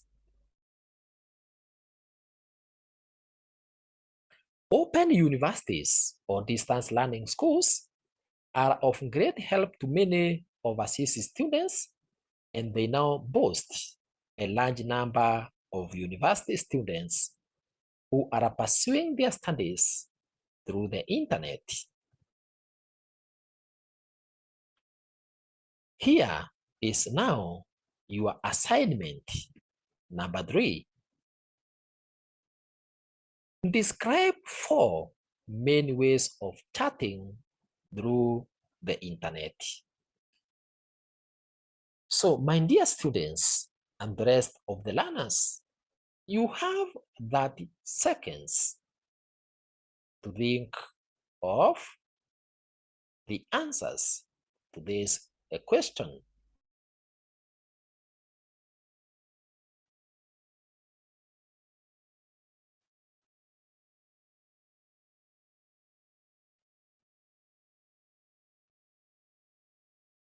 So, what are the 4 or some of the 4 main ways of chatting through the internet?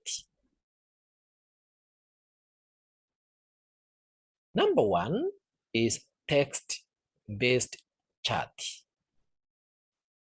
In this case, you enter a chat room and look at the comments posted about a topic.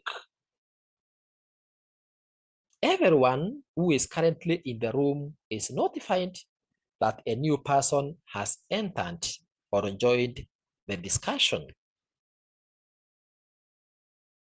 You can see the comments made by other participants, and they can type out a reply on any of the comments to everyone connected, or if you wish, only to the selected people in the group. You may wish to start a topic of your own. So, users can enter and leave the chat room as they wish. One popular chat program of this type is ICQ. Number 2 is Internet Relay Chat, that is IRC. This is a real-time conference system that lets you talk with as many people as you like, grouped together on channels by topics using text messages. Once you have accessed IRC, you can find out what topics are being discussed and how many users are involved. You can then search for a channel that suits your interest. Users are not allowed to discuss topics unrelated to the channel's purpose.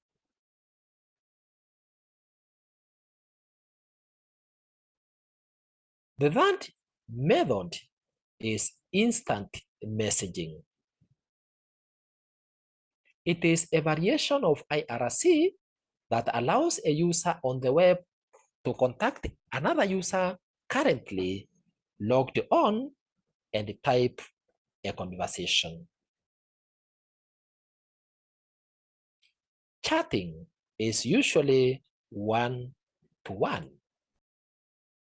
Instant messaging is available from IRQ, MSN, and Yahoo, amongst other current providers. In MSN Messenger, for example, you would fill an electronic form with some basic information, and then you get started.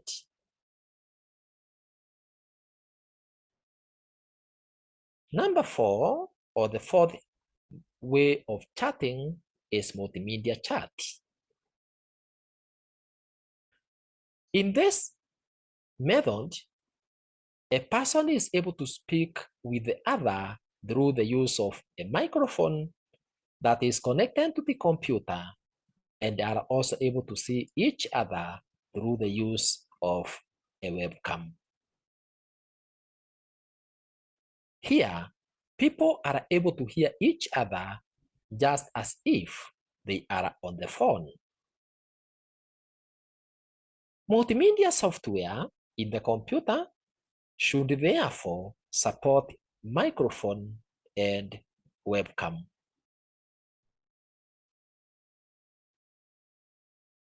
Number 5, or the fifth type, is short message service, SMS. This is an internet service that allows internet users to send text messages from a computer to a mobile phone. An SMS messaging service on the internet uses a gateway to allow text messages to be sent to mobile phones. What you do is to simply fill out the appropriate information in the boxes provided on the web page, and once you are through, you click send.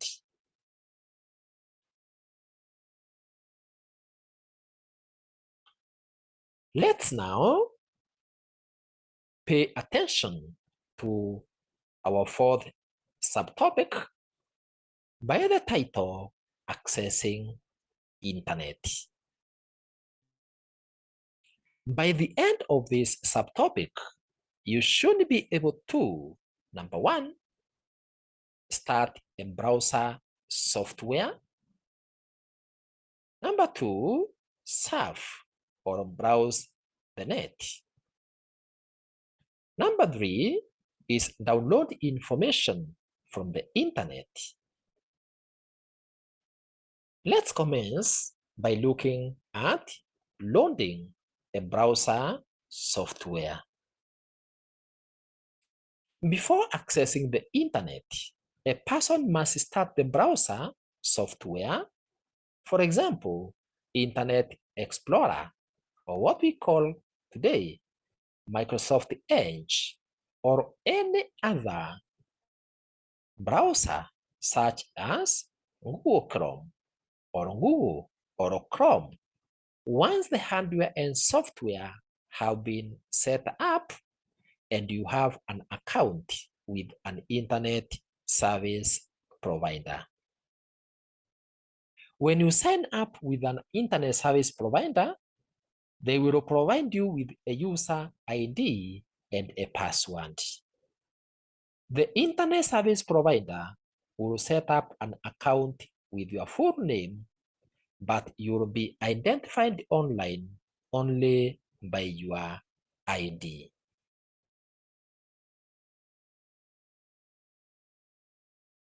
To start a web browser, you just need to click on Start button on your desktop, then point to Programs or to Start menu and click on the browser's name.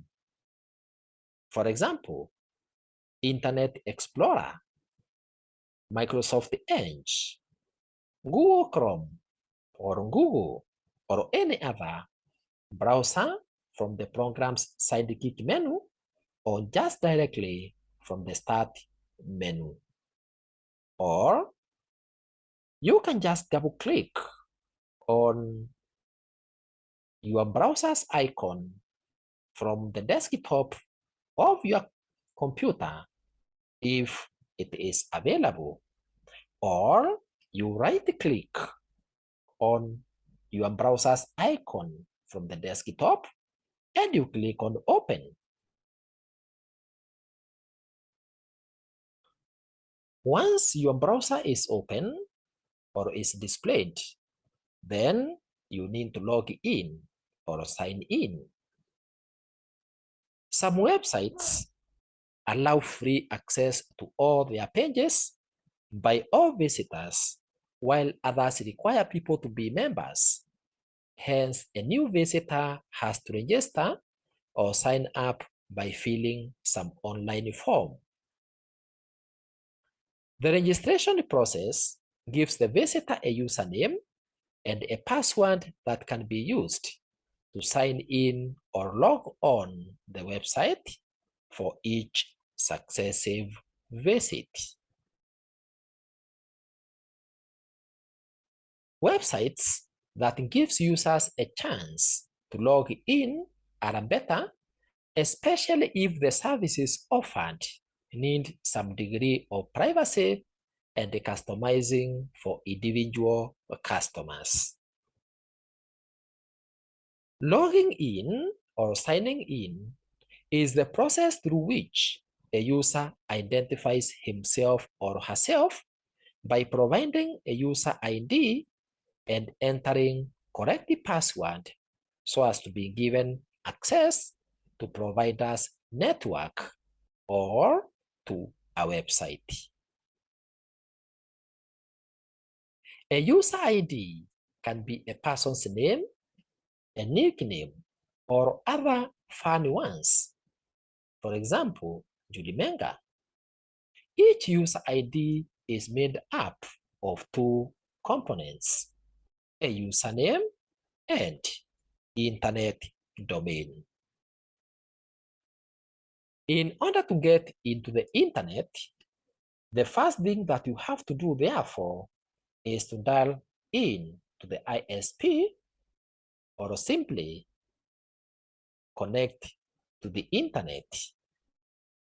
When you dial up with your modem to connect to the internet, you will always enter your user ID and the password in order to gain access to the provider's network. Once you are connected, then how are you able to surf or browse the net? So, once a web browser application program is loaded into a computer, the very first web page that appears in your browser window is called the home page.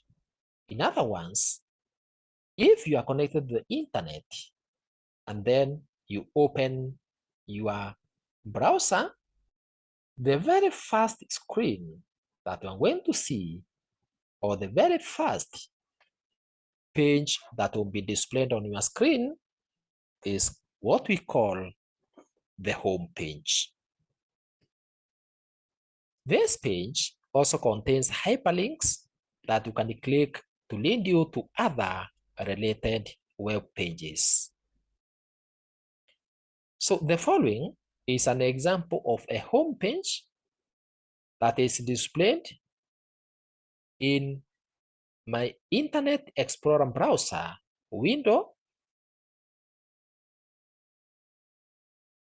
by loading Google.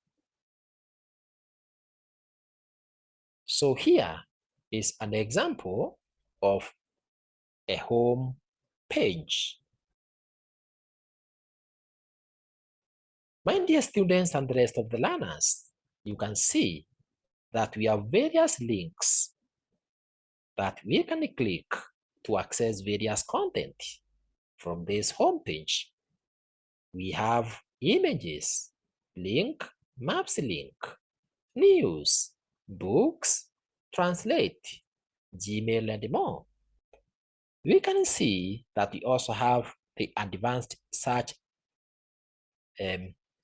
bar. We have Google search link. We have I'm feeling lucky and the rest. So this is what we are calling a home page. It's just an example. You can see very many others based on the browser that you use. Some main buttons that are displayed in most of the browsers on the standard and address toolbars include the back button. When you click on this button, it returns the browser to the immediate former web page. Next, when you click next, it moves the browser to the next web page in case a person had clicked the back button. The other one is stop. This tells the browser to stop searching or loading a website. The fourth button is the refresh button. When you click on this button, it tells the browser to try accessing a website address again after a failure. Number 5 is home button.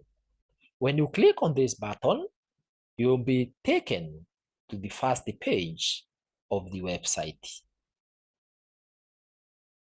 The other button is called search. When you click on this button, you are able to search for the ones that you have keyed in on the website, or you are able to search for content based on the one that you have typed. Number 7 is favorites. It displays all the web addresses in the favorites folder. Number 8 is history. This button, when clicked, it displays the website addresses that you had visited in the recent past. Number 9 is mail. When you click on this button, it enables you to be able to view and send emails as well as web pages links. Number 10 is print. It enables a person to print the web pages that are displayed. We have number 11, Go. When you click on this button, it tells the browser to load the current web page whose address is in the address bar or whose address you have typed on the address bar. Number 12 is address bar. This allows the user to type the address of the website to be accessed. For example, http://www.google.co.ke.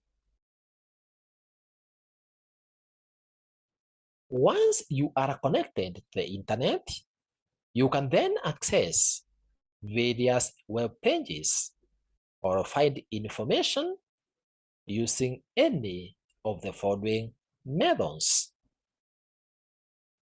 Number one, searching through subject directories linked to organized collections of web pages, or entering an internet address or URL and retrieving a page directly,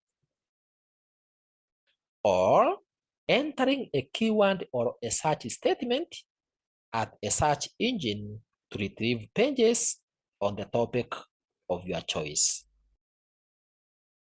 Number four is browsing through pages and selecting links to move from one page to another.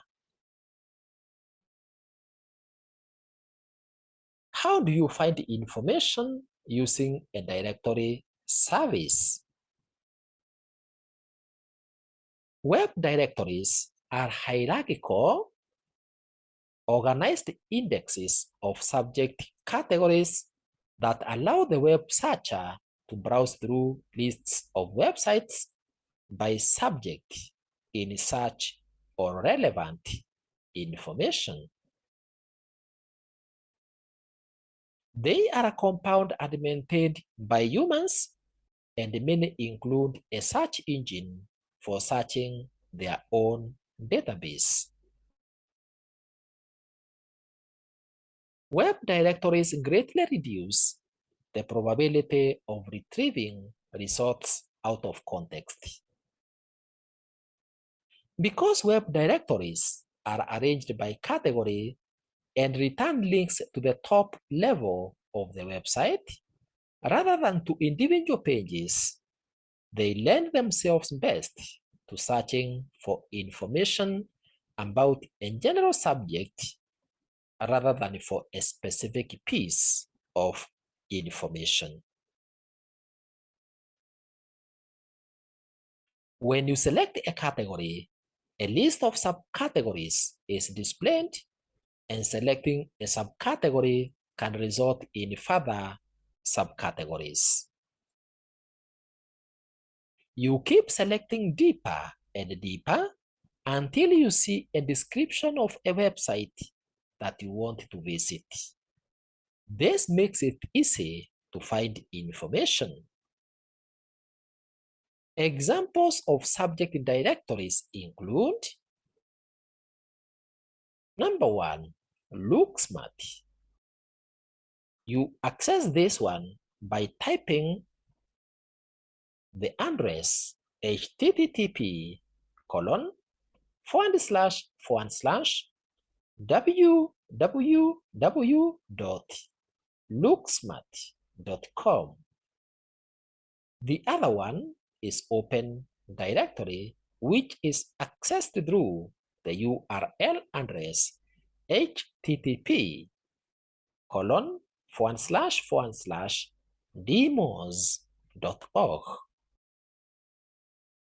The third one is Yahoo, which is accessible through the URL address http://www.yahoo.com. Web directories usually come equipped with their own keyword search engines that allow you to search through their indexes for the information you need.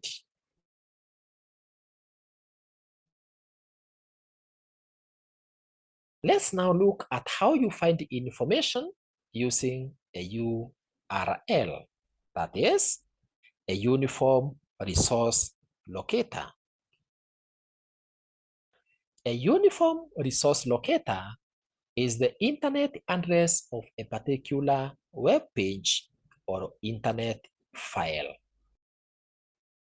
Once you have started a web browser program, you type a URL address for the website you want to locate on the address bar.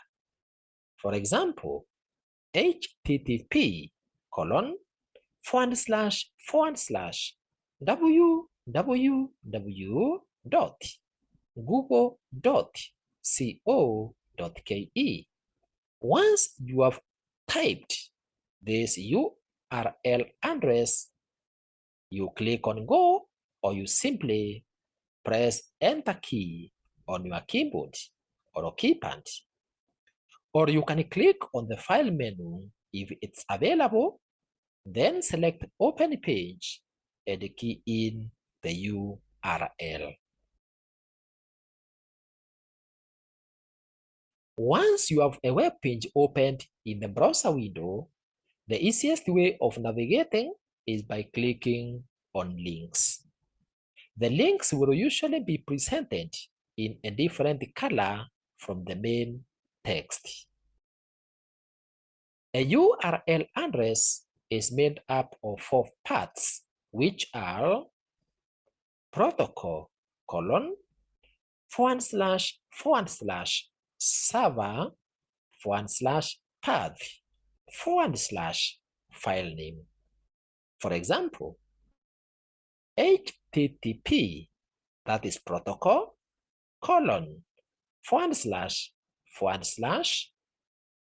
www.ascd.org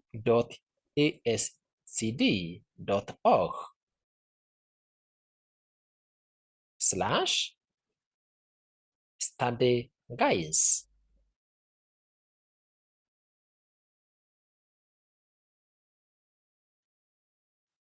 So, what is protocol?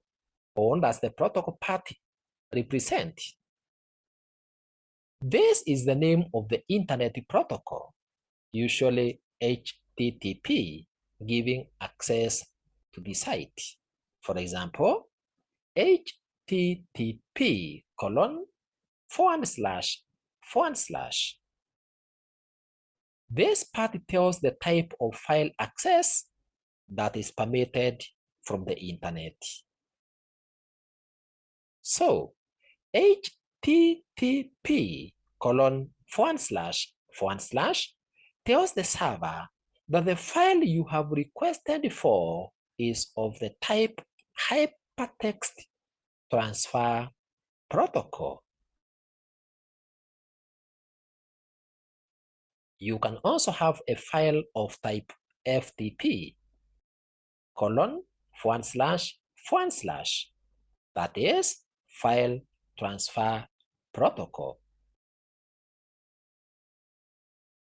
If you want to access a file on the same computer as the browser, the first portion of the address will be file : // which signals that the address is not somewhere else on the internet, but it is in fact in the same computer as the browser. Number 2 is the server or host name. That is the computer on which the document you are looking for is located. For example, www or 3w or w3. Number 3 is the path or directory hierarchy. This is the top level directory, and any lower level subdirectories are separated by / characters in which the required file is to be found. For example, ASCD is the subdomain name. .org is the top level domain name. / is a separator to indicate a change of directory in the server's storage medium. Number 4 is the file name. This is the actual file name of the document that you are accessing. For example, studyguides is the name of the document in the URL that I've already shown you, that is this address.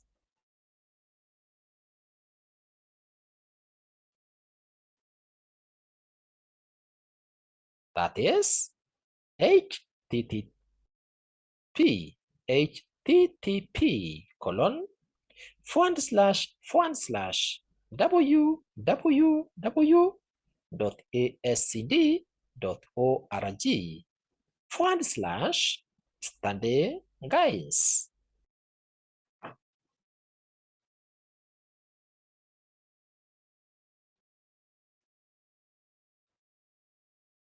So URLs are translated into numeric addresses using the domain name system or DNS. The status bar at the bottom of the screen shows the information about the operation underway. So when you are working on your browser or you are working on your internet through your browser, you can always look at the bottom of the taskbar and you'll be able to see the exact activities that are taking place. And that part where that information is displayed is what is referred to as the status bar of the web browser. Some common surfing problems or some of the problems you may experience while searching online through your browser include: 1. Receiving the error message that file is not found. This means that there is no web page at the URL that you attempted to open. Then we have forbidden. If you get this error message from forbidden, it tells you that the web page exists but can only be viewed by authorized users. If you receive the message or the error unauthorized, it means that you did not submit the required valid user ID or password. If you receive the error message bad request, that means that the server was unable to process a database lookup. If you receive the message server error, it tells you that the web server that you are trying to access or in which the content you want to access is located is currently malfunctioning. If you receive the message server unavailable, it means that there are too many concurrent users trying to see the same website that you are searching at the same time. If you receive the error message site under construction, it tells you that the page that you're trying to access is planned but not yet ready. If you receive the error message service not responding, it tells you that there are temporary overloaded lines. So if a page has large images and is taking too long to load, you can speed up surfing by temporarily disabling the display of graphics by going to the internet options, that is Explorer, or going to the search options in your browser. How do you find information using search engines and the keywords or phrases? Sometimes, because the internet is like a big forest of web pages and websites, you may not be able to know exactly where the message you want to look for is located. In this case, you can make your work easy by visiting special websites that maintain a list of hyperlinks. These websites are called search engines. A search engine, also sometimes called web portal, is a website that allows users to find information quickly and easily. They have special programs called robots or spiders that traverse the web from one hyperlink to the next, and when they find new material, they add them to their indexes or databases. Each search engine has its own database of web documents. In addition to giving access to information in its database, a search engine site may also provide features such as free email service, chat rooms, news, and facilities for online shopping. Search engines allow the user to type keywords that are run against a database. So you type information into a search field, one or more keywords or phrases that indicate the topic that you would like to search for. The easiest way to start is by clicking the search button on your browser toolbar. Then you type your search terms into a particular search engine, and you can use as many search engines as possible until you find a site that you want to visit. To search for a website using keywords, type one or more keywords or a phrase into the search box, and then click on the associated Go or search button. The best matches are then returned to you as lists or files.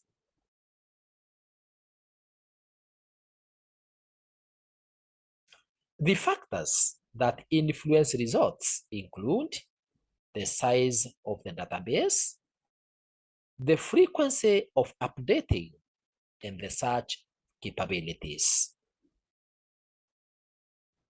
Search engines also offer or differ in their search speed, the design of the search interface, the way in which they display the results, and the amount of help they offer. In most cases, search engines are best used to locate a specific piece of information, such as known document, an image, or a computer program, rather than a general subject. Some examples of search engines are 1. AltaVista, which you visit or can access through or by typing http://www.altavista.com. Number 2 is Excite, accessible through the URL address http://www.excite.com. Number 3 is Google, whose URL address is http://www.google.com. Number 4 is Hotbot. It's accessible through the URL address http://www.hotbot.com. Number 5 is Lycos, accessible through the URL address http://www.lycos.com. yahoo.com.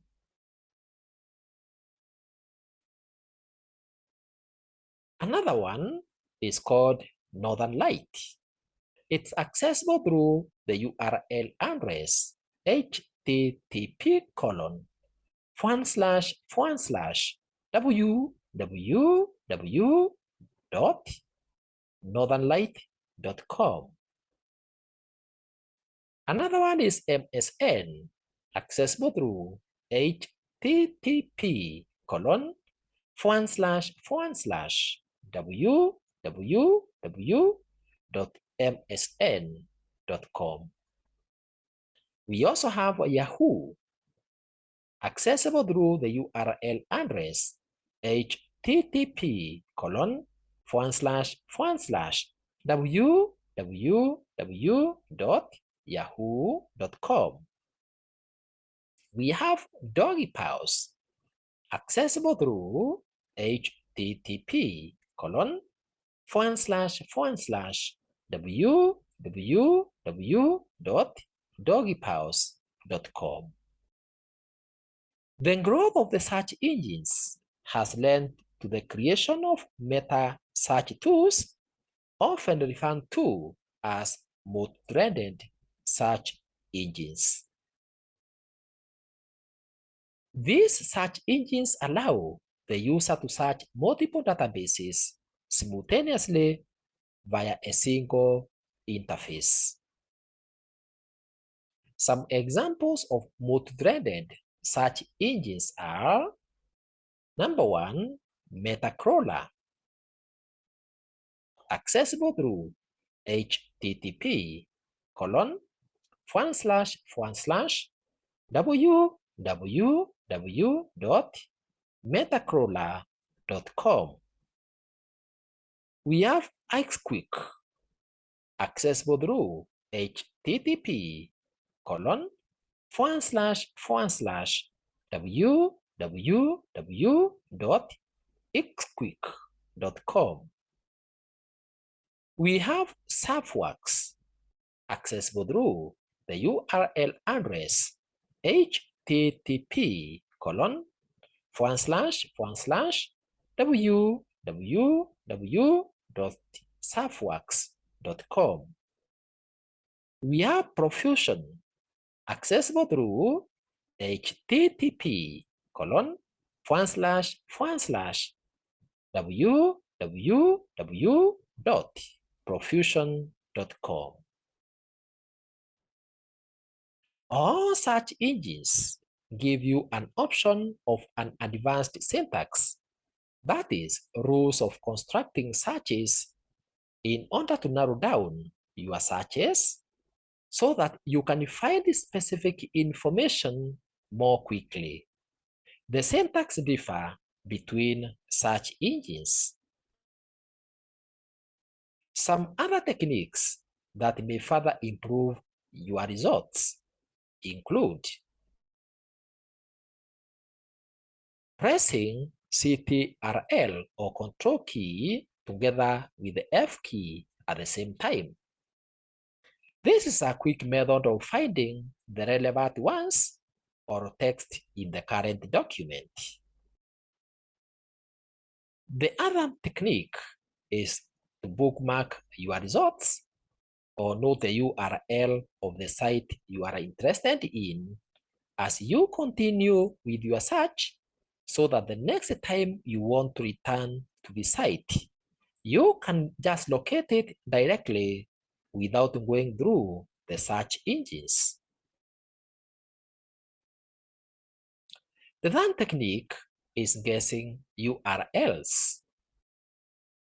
Basic knowledge of the way, or possessing basic knowledge of the way URLs are constructed, can help you to guess the correct URL for a given website. Number 4, or the fourth technique, is through what we call relevance ranking.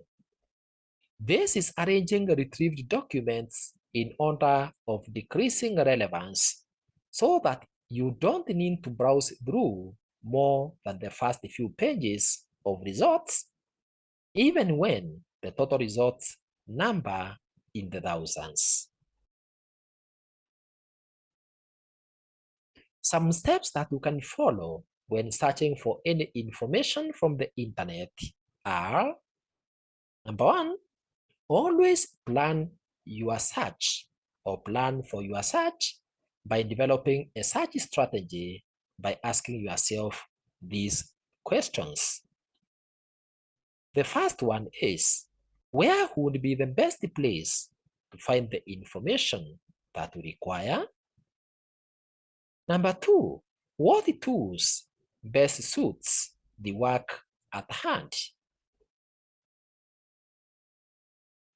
Number three is, which keywords can best describe your search problem?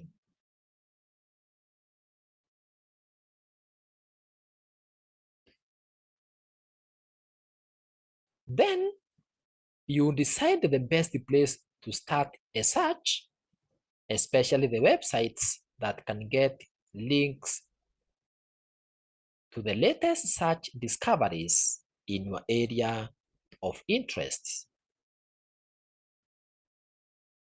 From there, you open some search engines that fits your interest and type the keywords in the search field. Here, you have to decide which search engines and the keywords to use in searching for your information, because different search engines give different search results. Once you have gotten the information that you wanted, how do you download it so that you can be able to access it offline?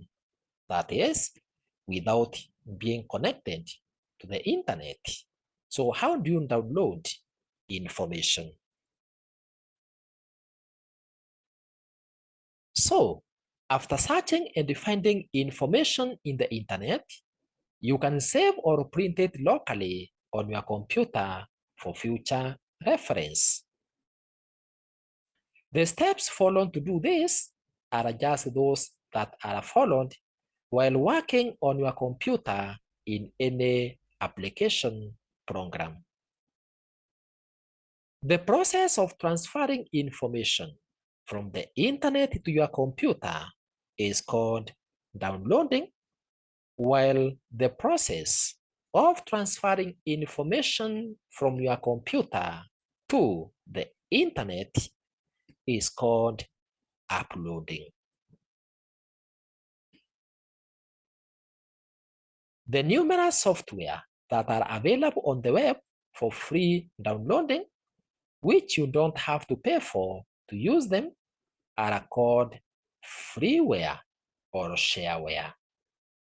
Before you can use this software, you have to download it from the web.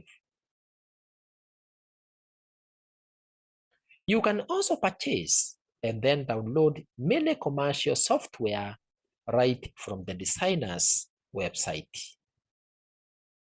Whenever you are going to download something, you should follow some basic guidelines. These include keeping an eye on the available disk space on your hard disk so that you can delete files that you no longer need in case your storage media is getting full. Number two is to be careful about beta or evaluation software, since these are not fully tested programs and they could end up damaging your computer. Number three, you should only download software from trusted sites so that you don't risk getting viruses. Number four is that when you download software and you are asked whether to save or run it directly from the websites, it is usually faster to save the program to the disk and then you install it.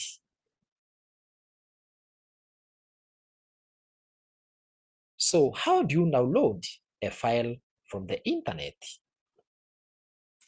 Number one, you can right-click the hyperlink to the file, and then you click Save Target As command from the shortcut menu. Then you specify or select the folder or drive where the file is to be saved and type a unique name for that file in the name box on the Save As dialog box that will be displayed. Then you click on Save button and the Download Progress dialog box will appear on the screen.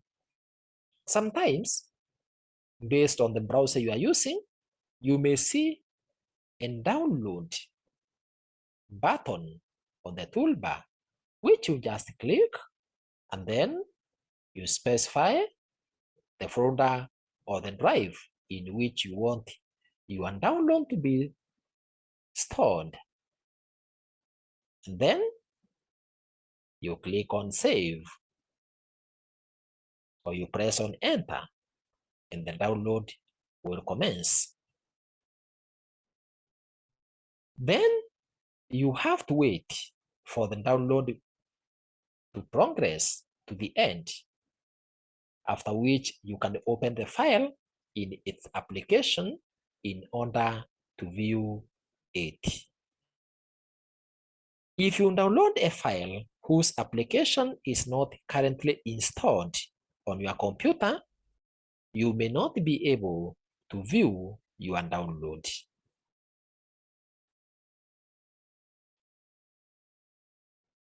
What about if you want to print a file from a website or a web page directly? How do you go about it? To do this, you can click on File menu on the page or on the browser that will be displayed or on the browser that you are using. Then you click on the print command. You set up the print options and you click on OK.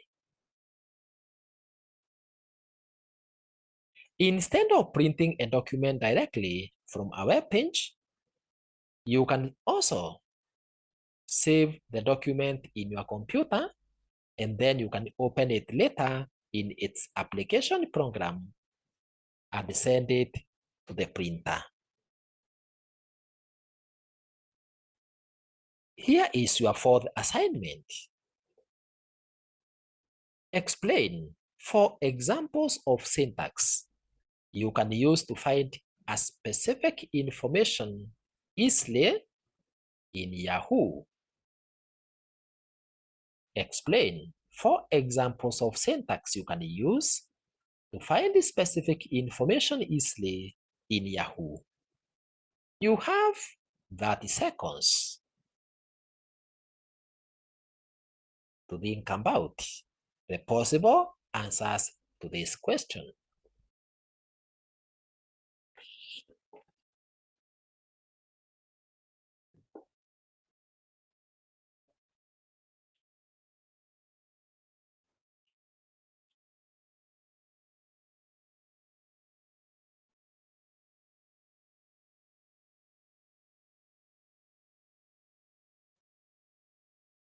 So, some syntax you can use to find specific information easily, for example, in Yahoo, include number 1,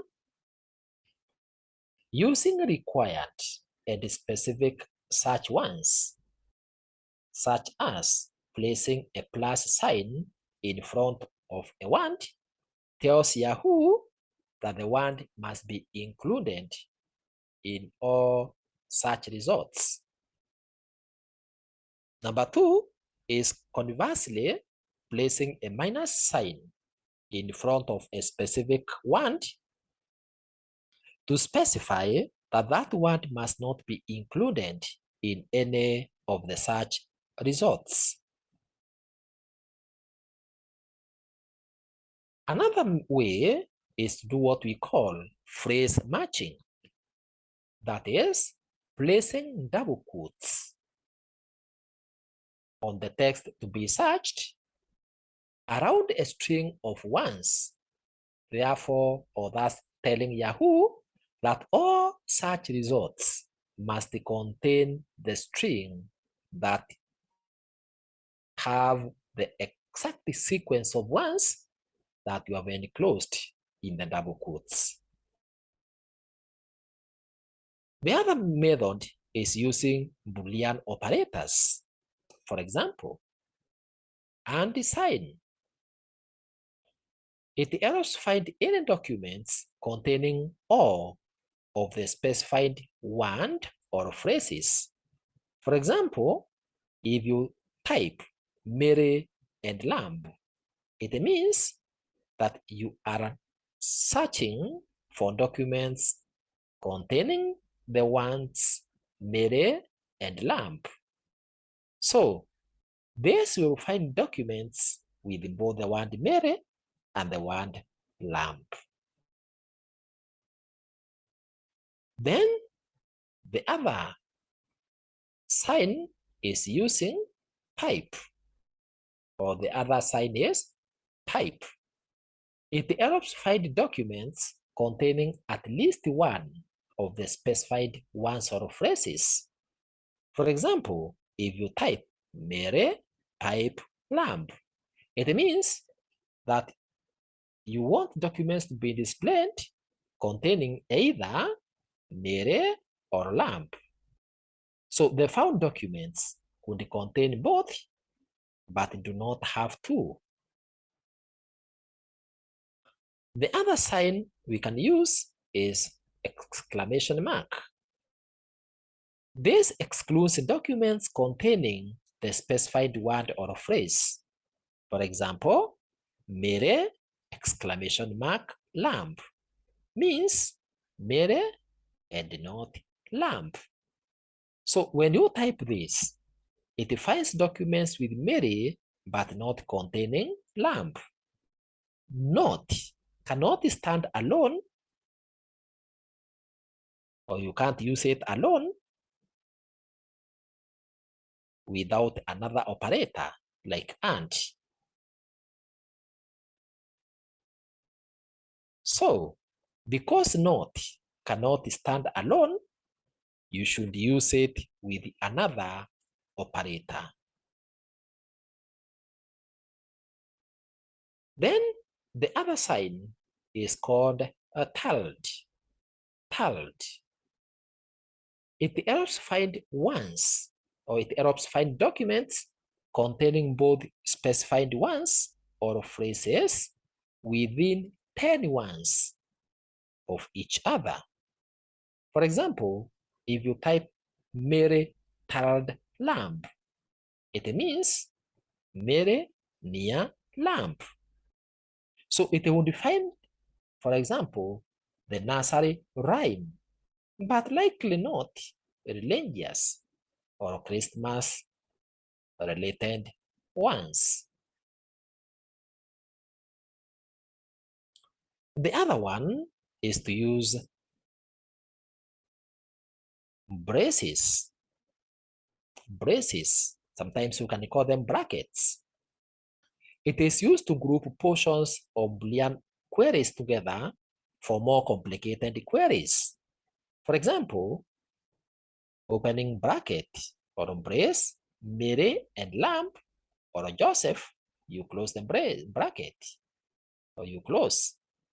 It helps find the documents that contain the word Mary and either the word lamb or the word Joseph.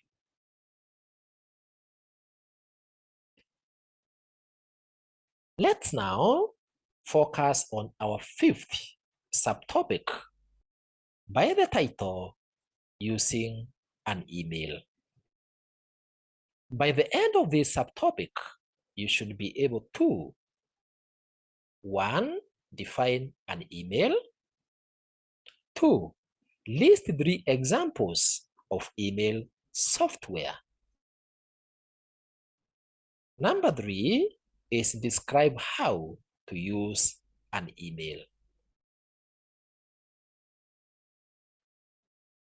An email is a service that allows users to send and receive electronic messages either in form of text, sound, video, and graphics using computers on the internet from anywhere in the world.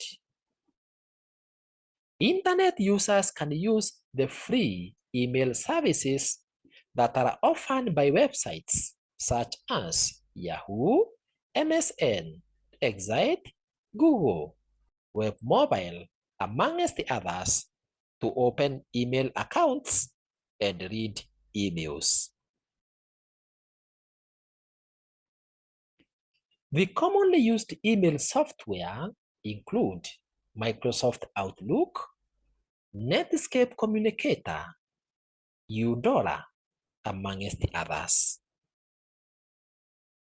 The main email facilities include mails, internet fax, file attachment, online meetings, telephone messages, and contact management, amongst the others.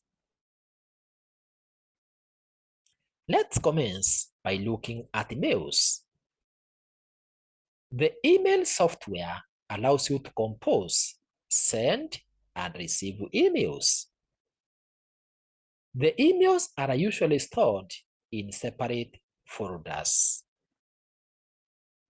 So how do you check your mails?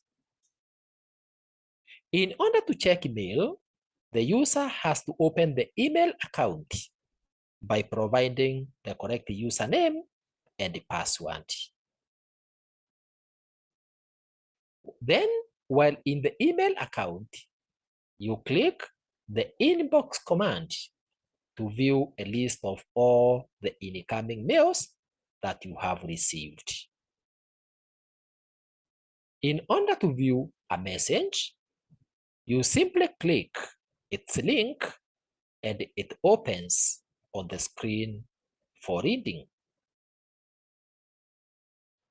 The following is an example of an inbox window that was displayed when Julius Meme logged in his email account called julimenga@gmail.com. And you will see similar windows when you log in into your account. So this is just an example of an email account screen. From your topmost right-hand side, you can see the name of the email that I am logged into, that is julimenga@gmail.com. Next to it, we have settings, we have help, and we have sign out. Sign out is the button that you should always click once you are through with using your account so that other people are not able to access it. Also, if you are using a computer or a device that is not yours, you should never save your email account password on such a machine or such a browser, because unauthorized users can easily access your email. From this screen, we can see that we have two emails in my inbox. One from Gmail team and the other by the name Register, which is from Avast.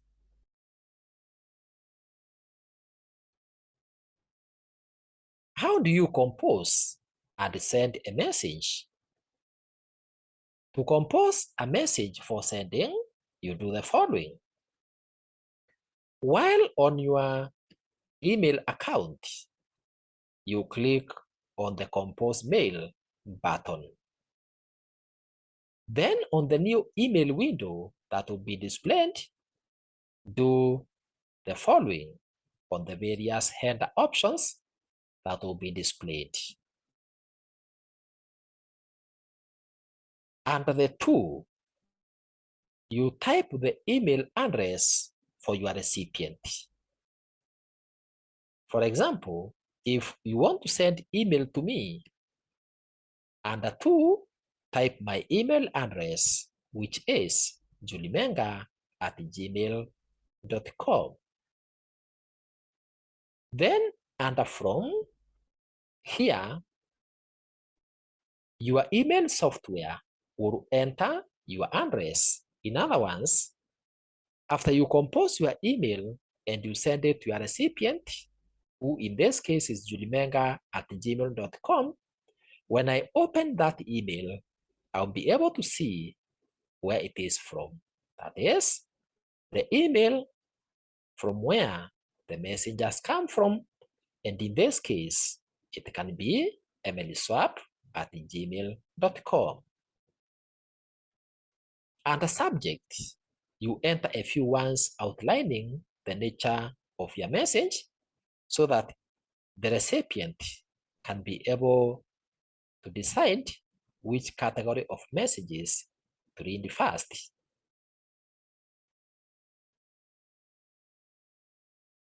Under the CC, which stands for carbon copy, you can type here an email address of the person that you want to receive a copy of the email that you have sent to someone else.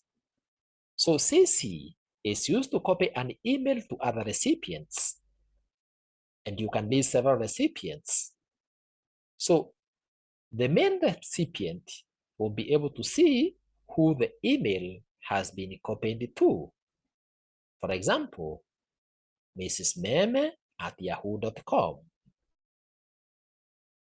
Under the BCC, which stands for blind carbon copy, here you send a copy or you write an email of a recipient who you want to receive the copy of the email that you have sent to others, and you would not like those other recipients to know that that message was copied to that person.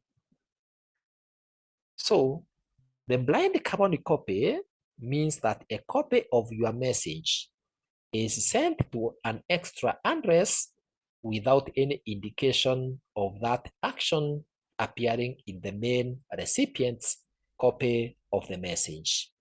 For example, you can secretly copy or send the email that you have sent to Mrs. Meme and the others to rjohn@mwananchi.org.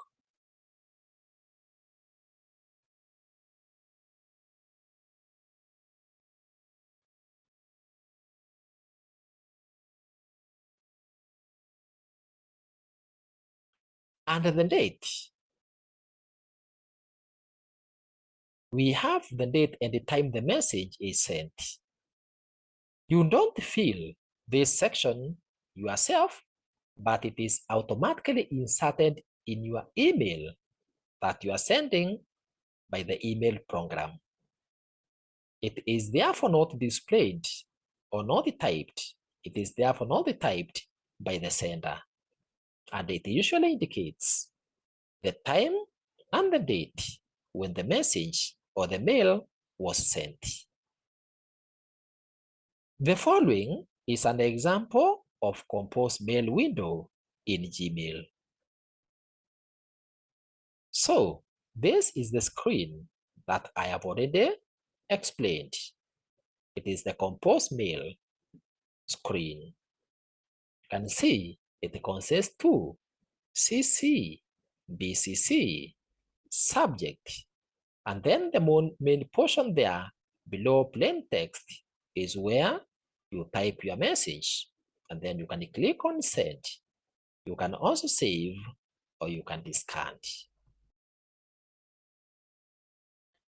So number 3 is to create a message to be sent on the blank space provided below the subject. So to create the message itself, you have three choices. If you can get on with the mail's own editor, then move the cursor to the blank message area and type it directly. You can create your message also in your favorite word processor program, and then you use cut and copy facility to transfer your text from your application to the mail editor. You can use your word processor and save the message as an ASCII text file. This can then be imported into your mail. So that's the third way. Finally, once your message is ready and you have filled the addresses correctly, you click on send button or send versus receive button, and the message will be sent. The following is the format of an email that, for example, I want to send. So under 2 is the email for the person that I want to receive the message. CC receives the copy and is able to see that this message or this mail was all sent to Julie Menga. Under BCC, I type the address of the person who will receive this message, but the others, that is the 2 and the CC, users will not be able to see it. The subject is meeting. And then you write your normal letter the way you normally write. And once you are through, just as I have said, you click on send button. The following is the format of an email that has been received. Note, this is the message that has been sent. It has to CC, BCC. So this is the message that is being sent to the addresses listed. So one of them receives. So in this email, you can see we have from, that is the sender. Of course, it has been sent to julimenga@webmobile.co.ke, and it has been copied to mrsmem@yahoo.com. You can see here, we don't have the BCC address. We have the subject, and we have the date it was sent, and the time, and the message. When composing an email message, you will only be required to fill details under 2 and subject headings in the composed mail window. So the CC and BCC are optional fields, and we only fill them when there is need. Therefore, the contents of an email that is being sent include 2 CC and BCC addresses, as well as the subject and the message. Then, the main contents for the received email will include from, to, subject, date, and the message. CC may also be included in case it was included in the email that was being sent. The outbox folder contains emails that are waiting to be sent. The sent folder contains the emails that have already been sent. The draft folder contains emails that are being worked on and are not yet ready for transmission. The deleted items folder contains emails that have been deleted. You can recover a deleted email as long as you have not yet emptied this folder. You do not need to be connected to your service provider to read or write messages. It is usually best and economical to write your messages offline Then put them on deferred delivery and then send them when you go online. Once you have received a message in your inbox, you can reply, forward, or even save or delete it. Double-clicking on a message will open the editor where you can read the text with the editor and manipulate it as you want using any of the following options. Number 1, you can click on reply. This is used for sending a feedback to the sender of the message. It is usually a facility for editing the text, to cut out unwanted material, and add comments. Number 2 is forward. Forwarded messages can be read and sent on to other people.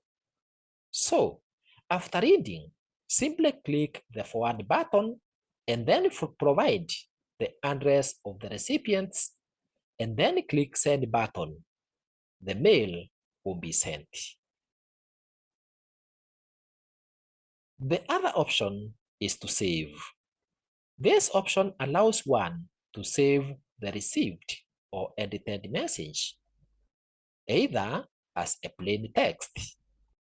This is done by clicking on File menu, then you click on Save As, provide the name of the file, specify the location, and click Save button.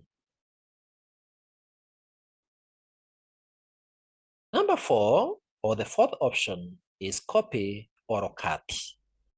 It allows you to create a duplicate of the selected message or move it into a word processing file using the standard Windows edit routines.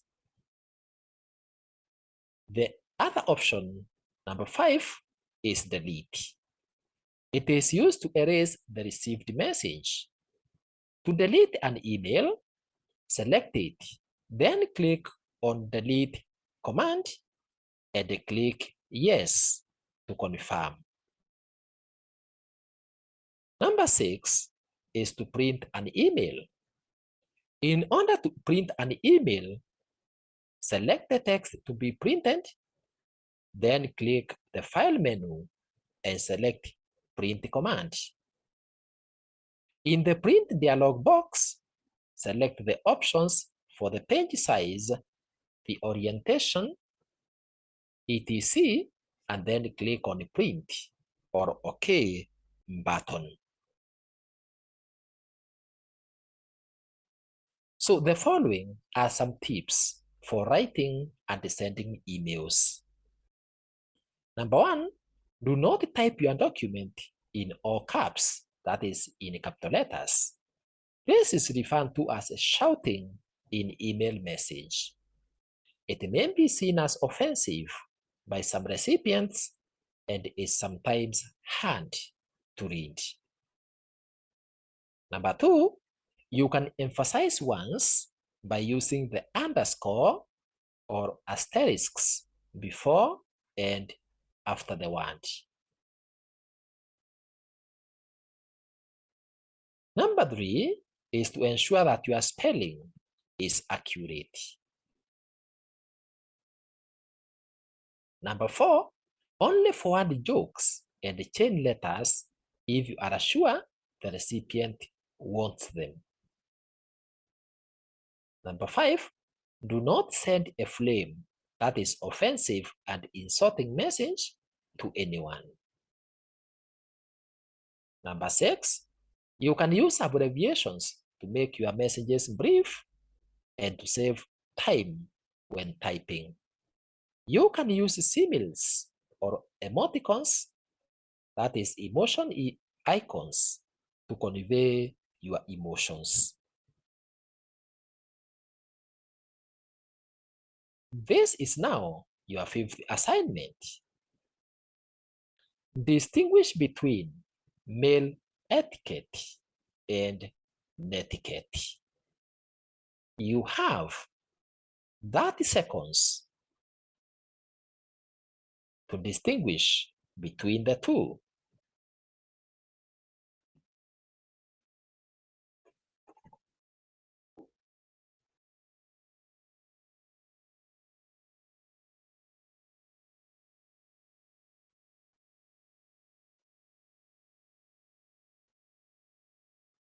So, what is mail etiquette?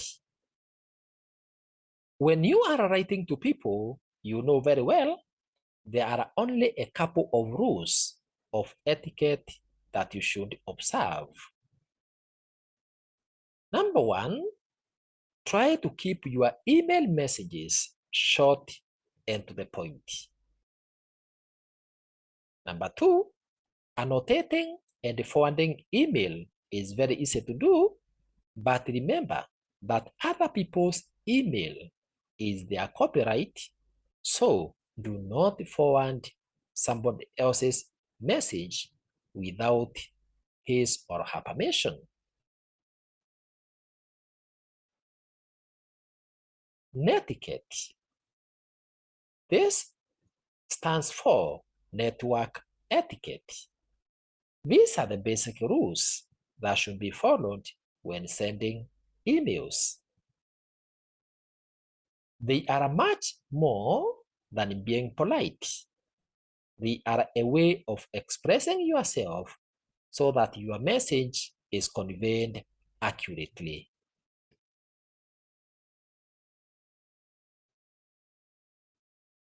Let's now look at our next subtopic, which is email facilities. By the end of this subtopic, you should be able to describe email facilities, which include fax, file attachment, online meetings, telephone messages, contact management.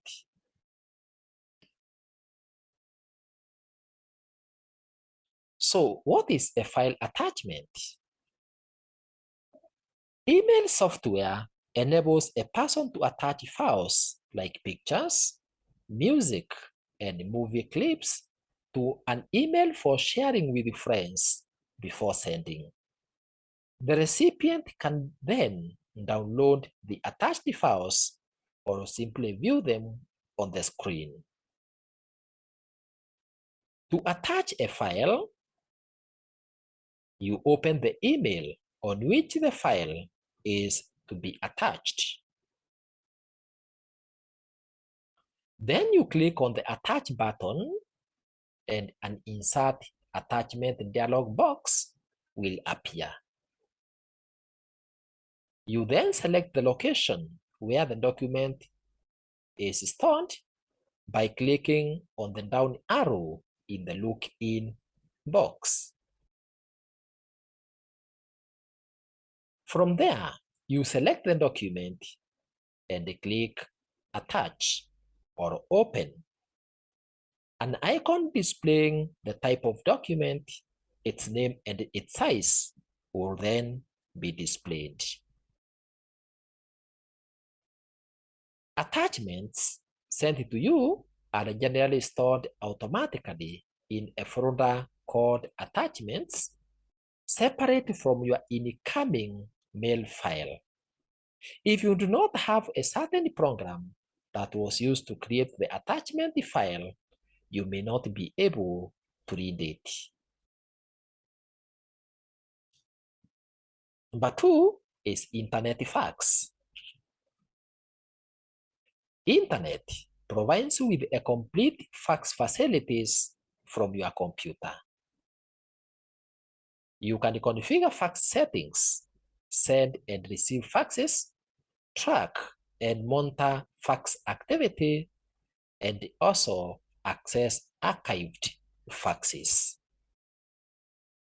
Using fax, you can choose to send and receive faxes with a local fax device attached to your computer or with a remote fax device that is connected to fax resources that are located on a network.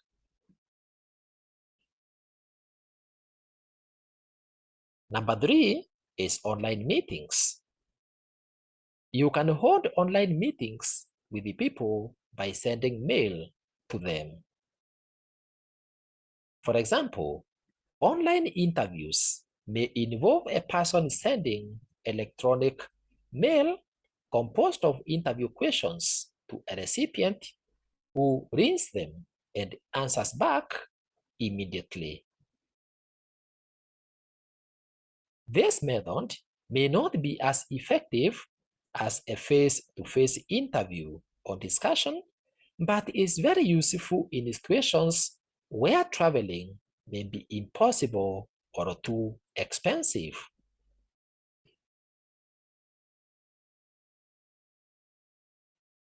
The fourth facility is telephone messages. Because of integration between mobile telephony and the internet technology, it is possible to send email to a mobile handset and a mobile message to an email account. This mobile computing is made possible by a special internet access protocol, which we call Wireless Access Protocol, WAP, and Wireless Markup Language, WML.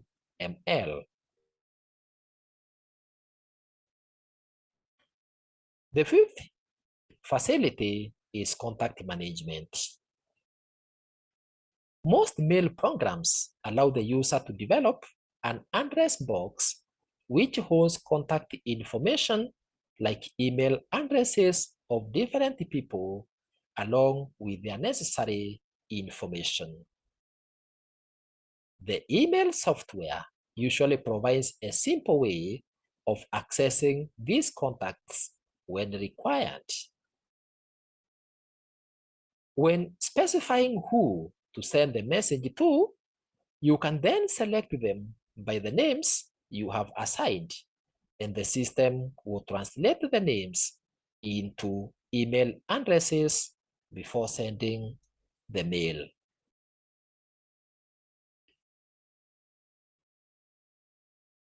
To create a new contact,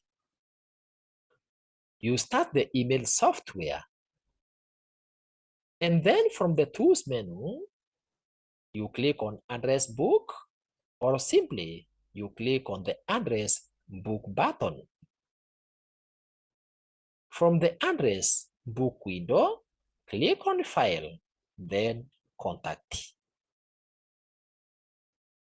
From there, click the Name tab and enter the contact details. Click the Add button and the contact into the contact list, and add the contact into the contact list. Then close the contact window and then the address book.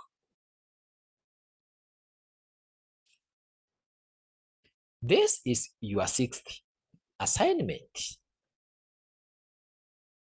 List 4 emerging issues from the use of internet.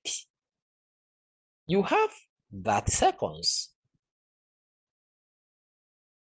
to think about at least 4 emerging issues from the use of internet.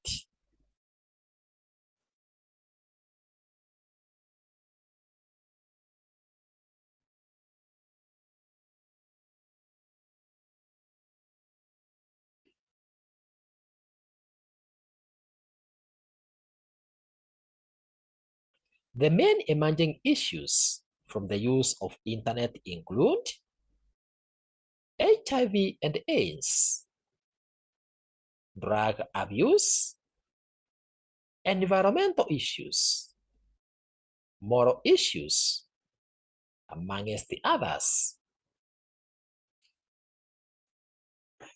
Let's now look at our last subtopic in this presentation, which is accessing information on emerging issues. By the end of this subtopic, you should be able to state the moral, social, and spiritual issues that may emerge through access to the internet.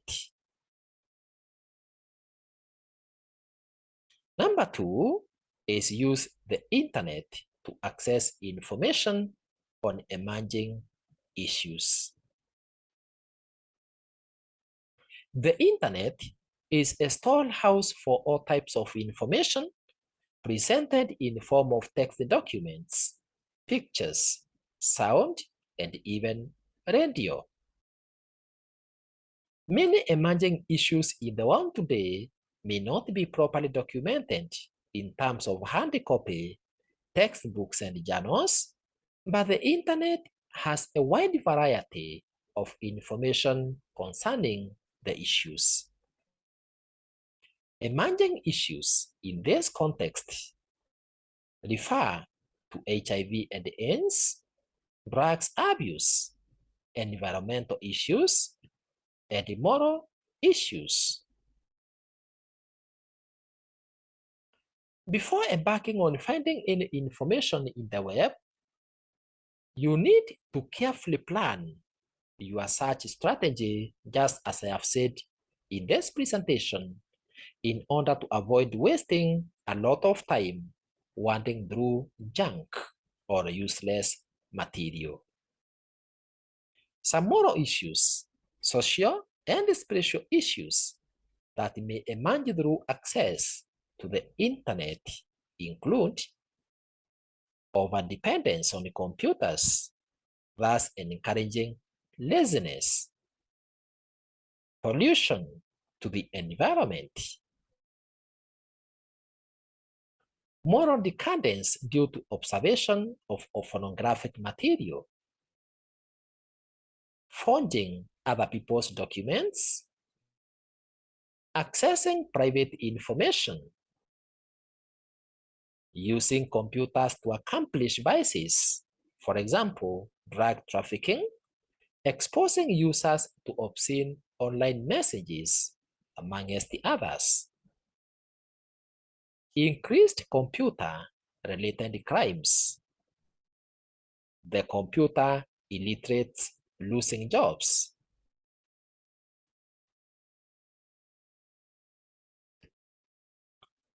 Congratulations for learning the topic on internet and email. We have now come to the end of this presentation on internet and email. You can access more computer or ICT videos by clicking or tapping on Emily Swap ICT YouTube channel below this video. You can also subscribe to the channel by tapping on subscribe button below this video if it's not currently reading as subscribed. In addition, you can also visit and subscribe to Emily Swap Life Skills YouTube channel for free life skills, motivational and inspirational resources. For any further correspondence, kindly write to us through the email emilyswap@gmail.com. Thank you very much for listening to me and be blessed.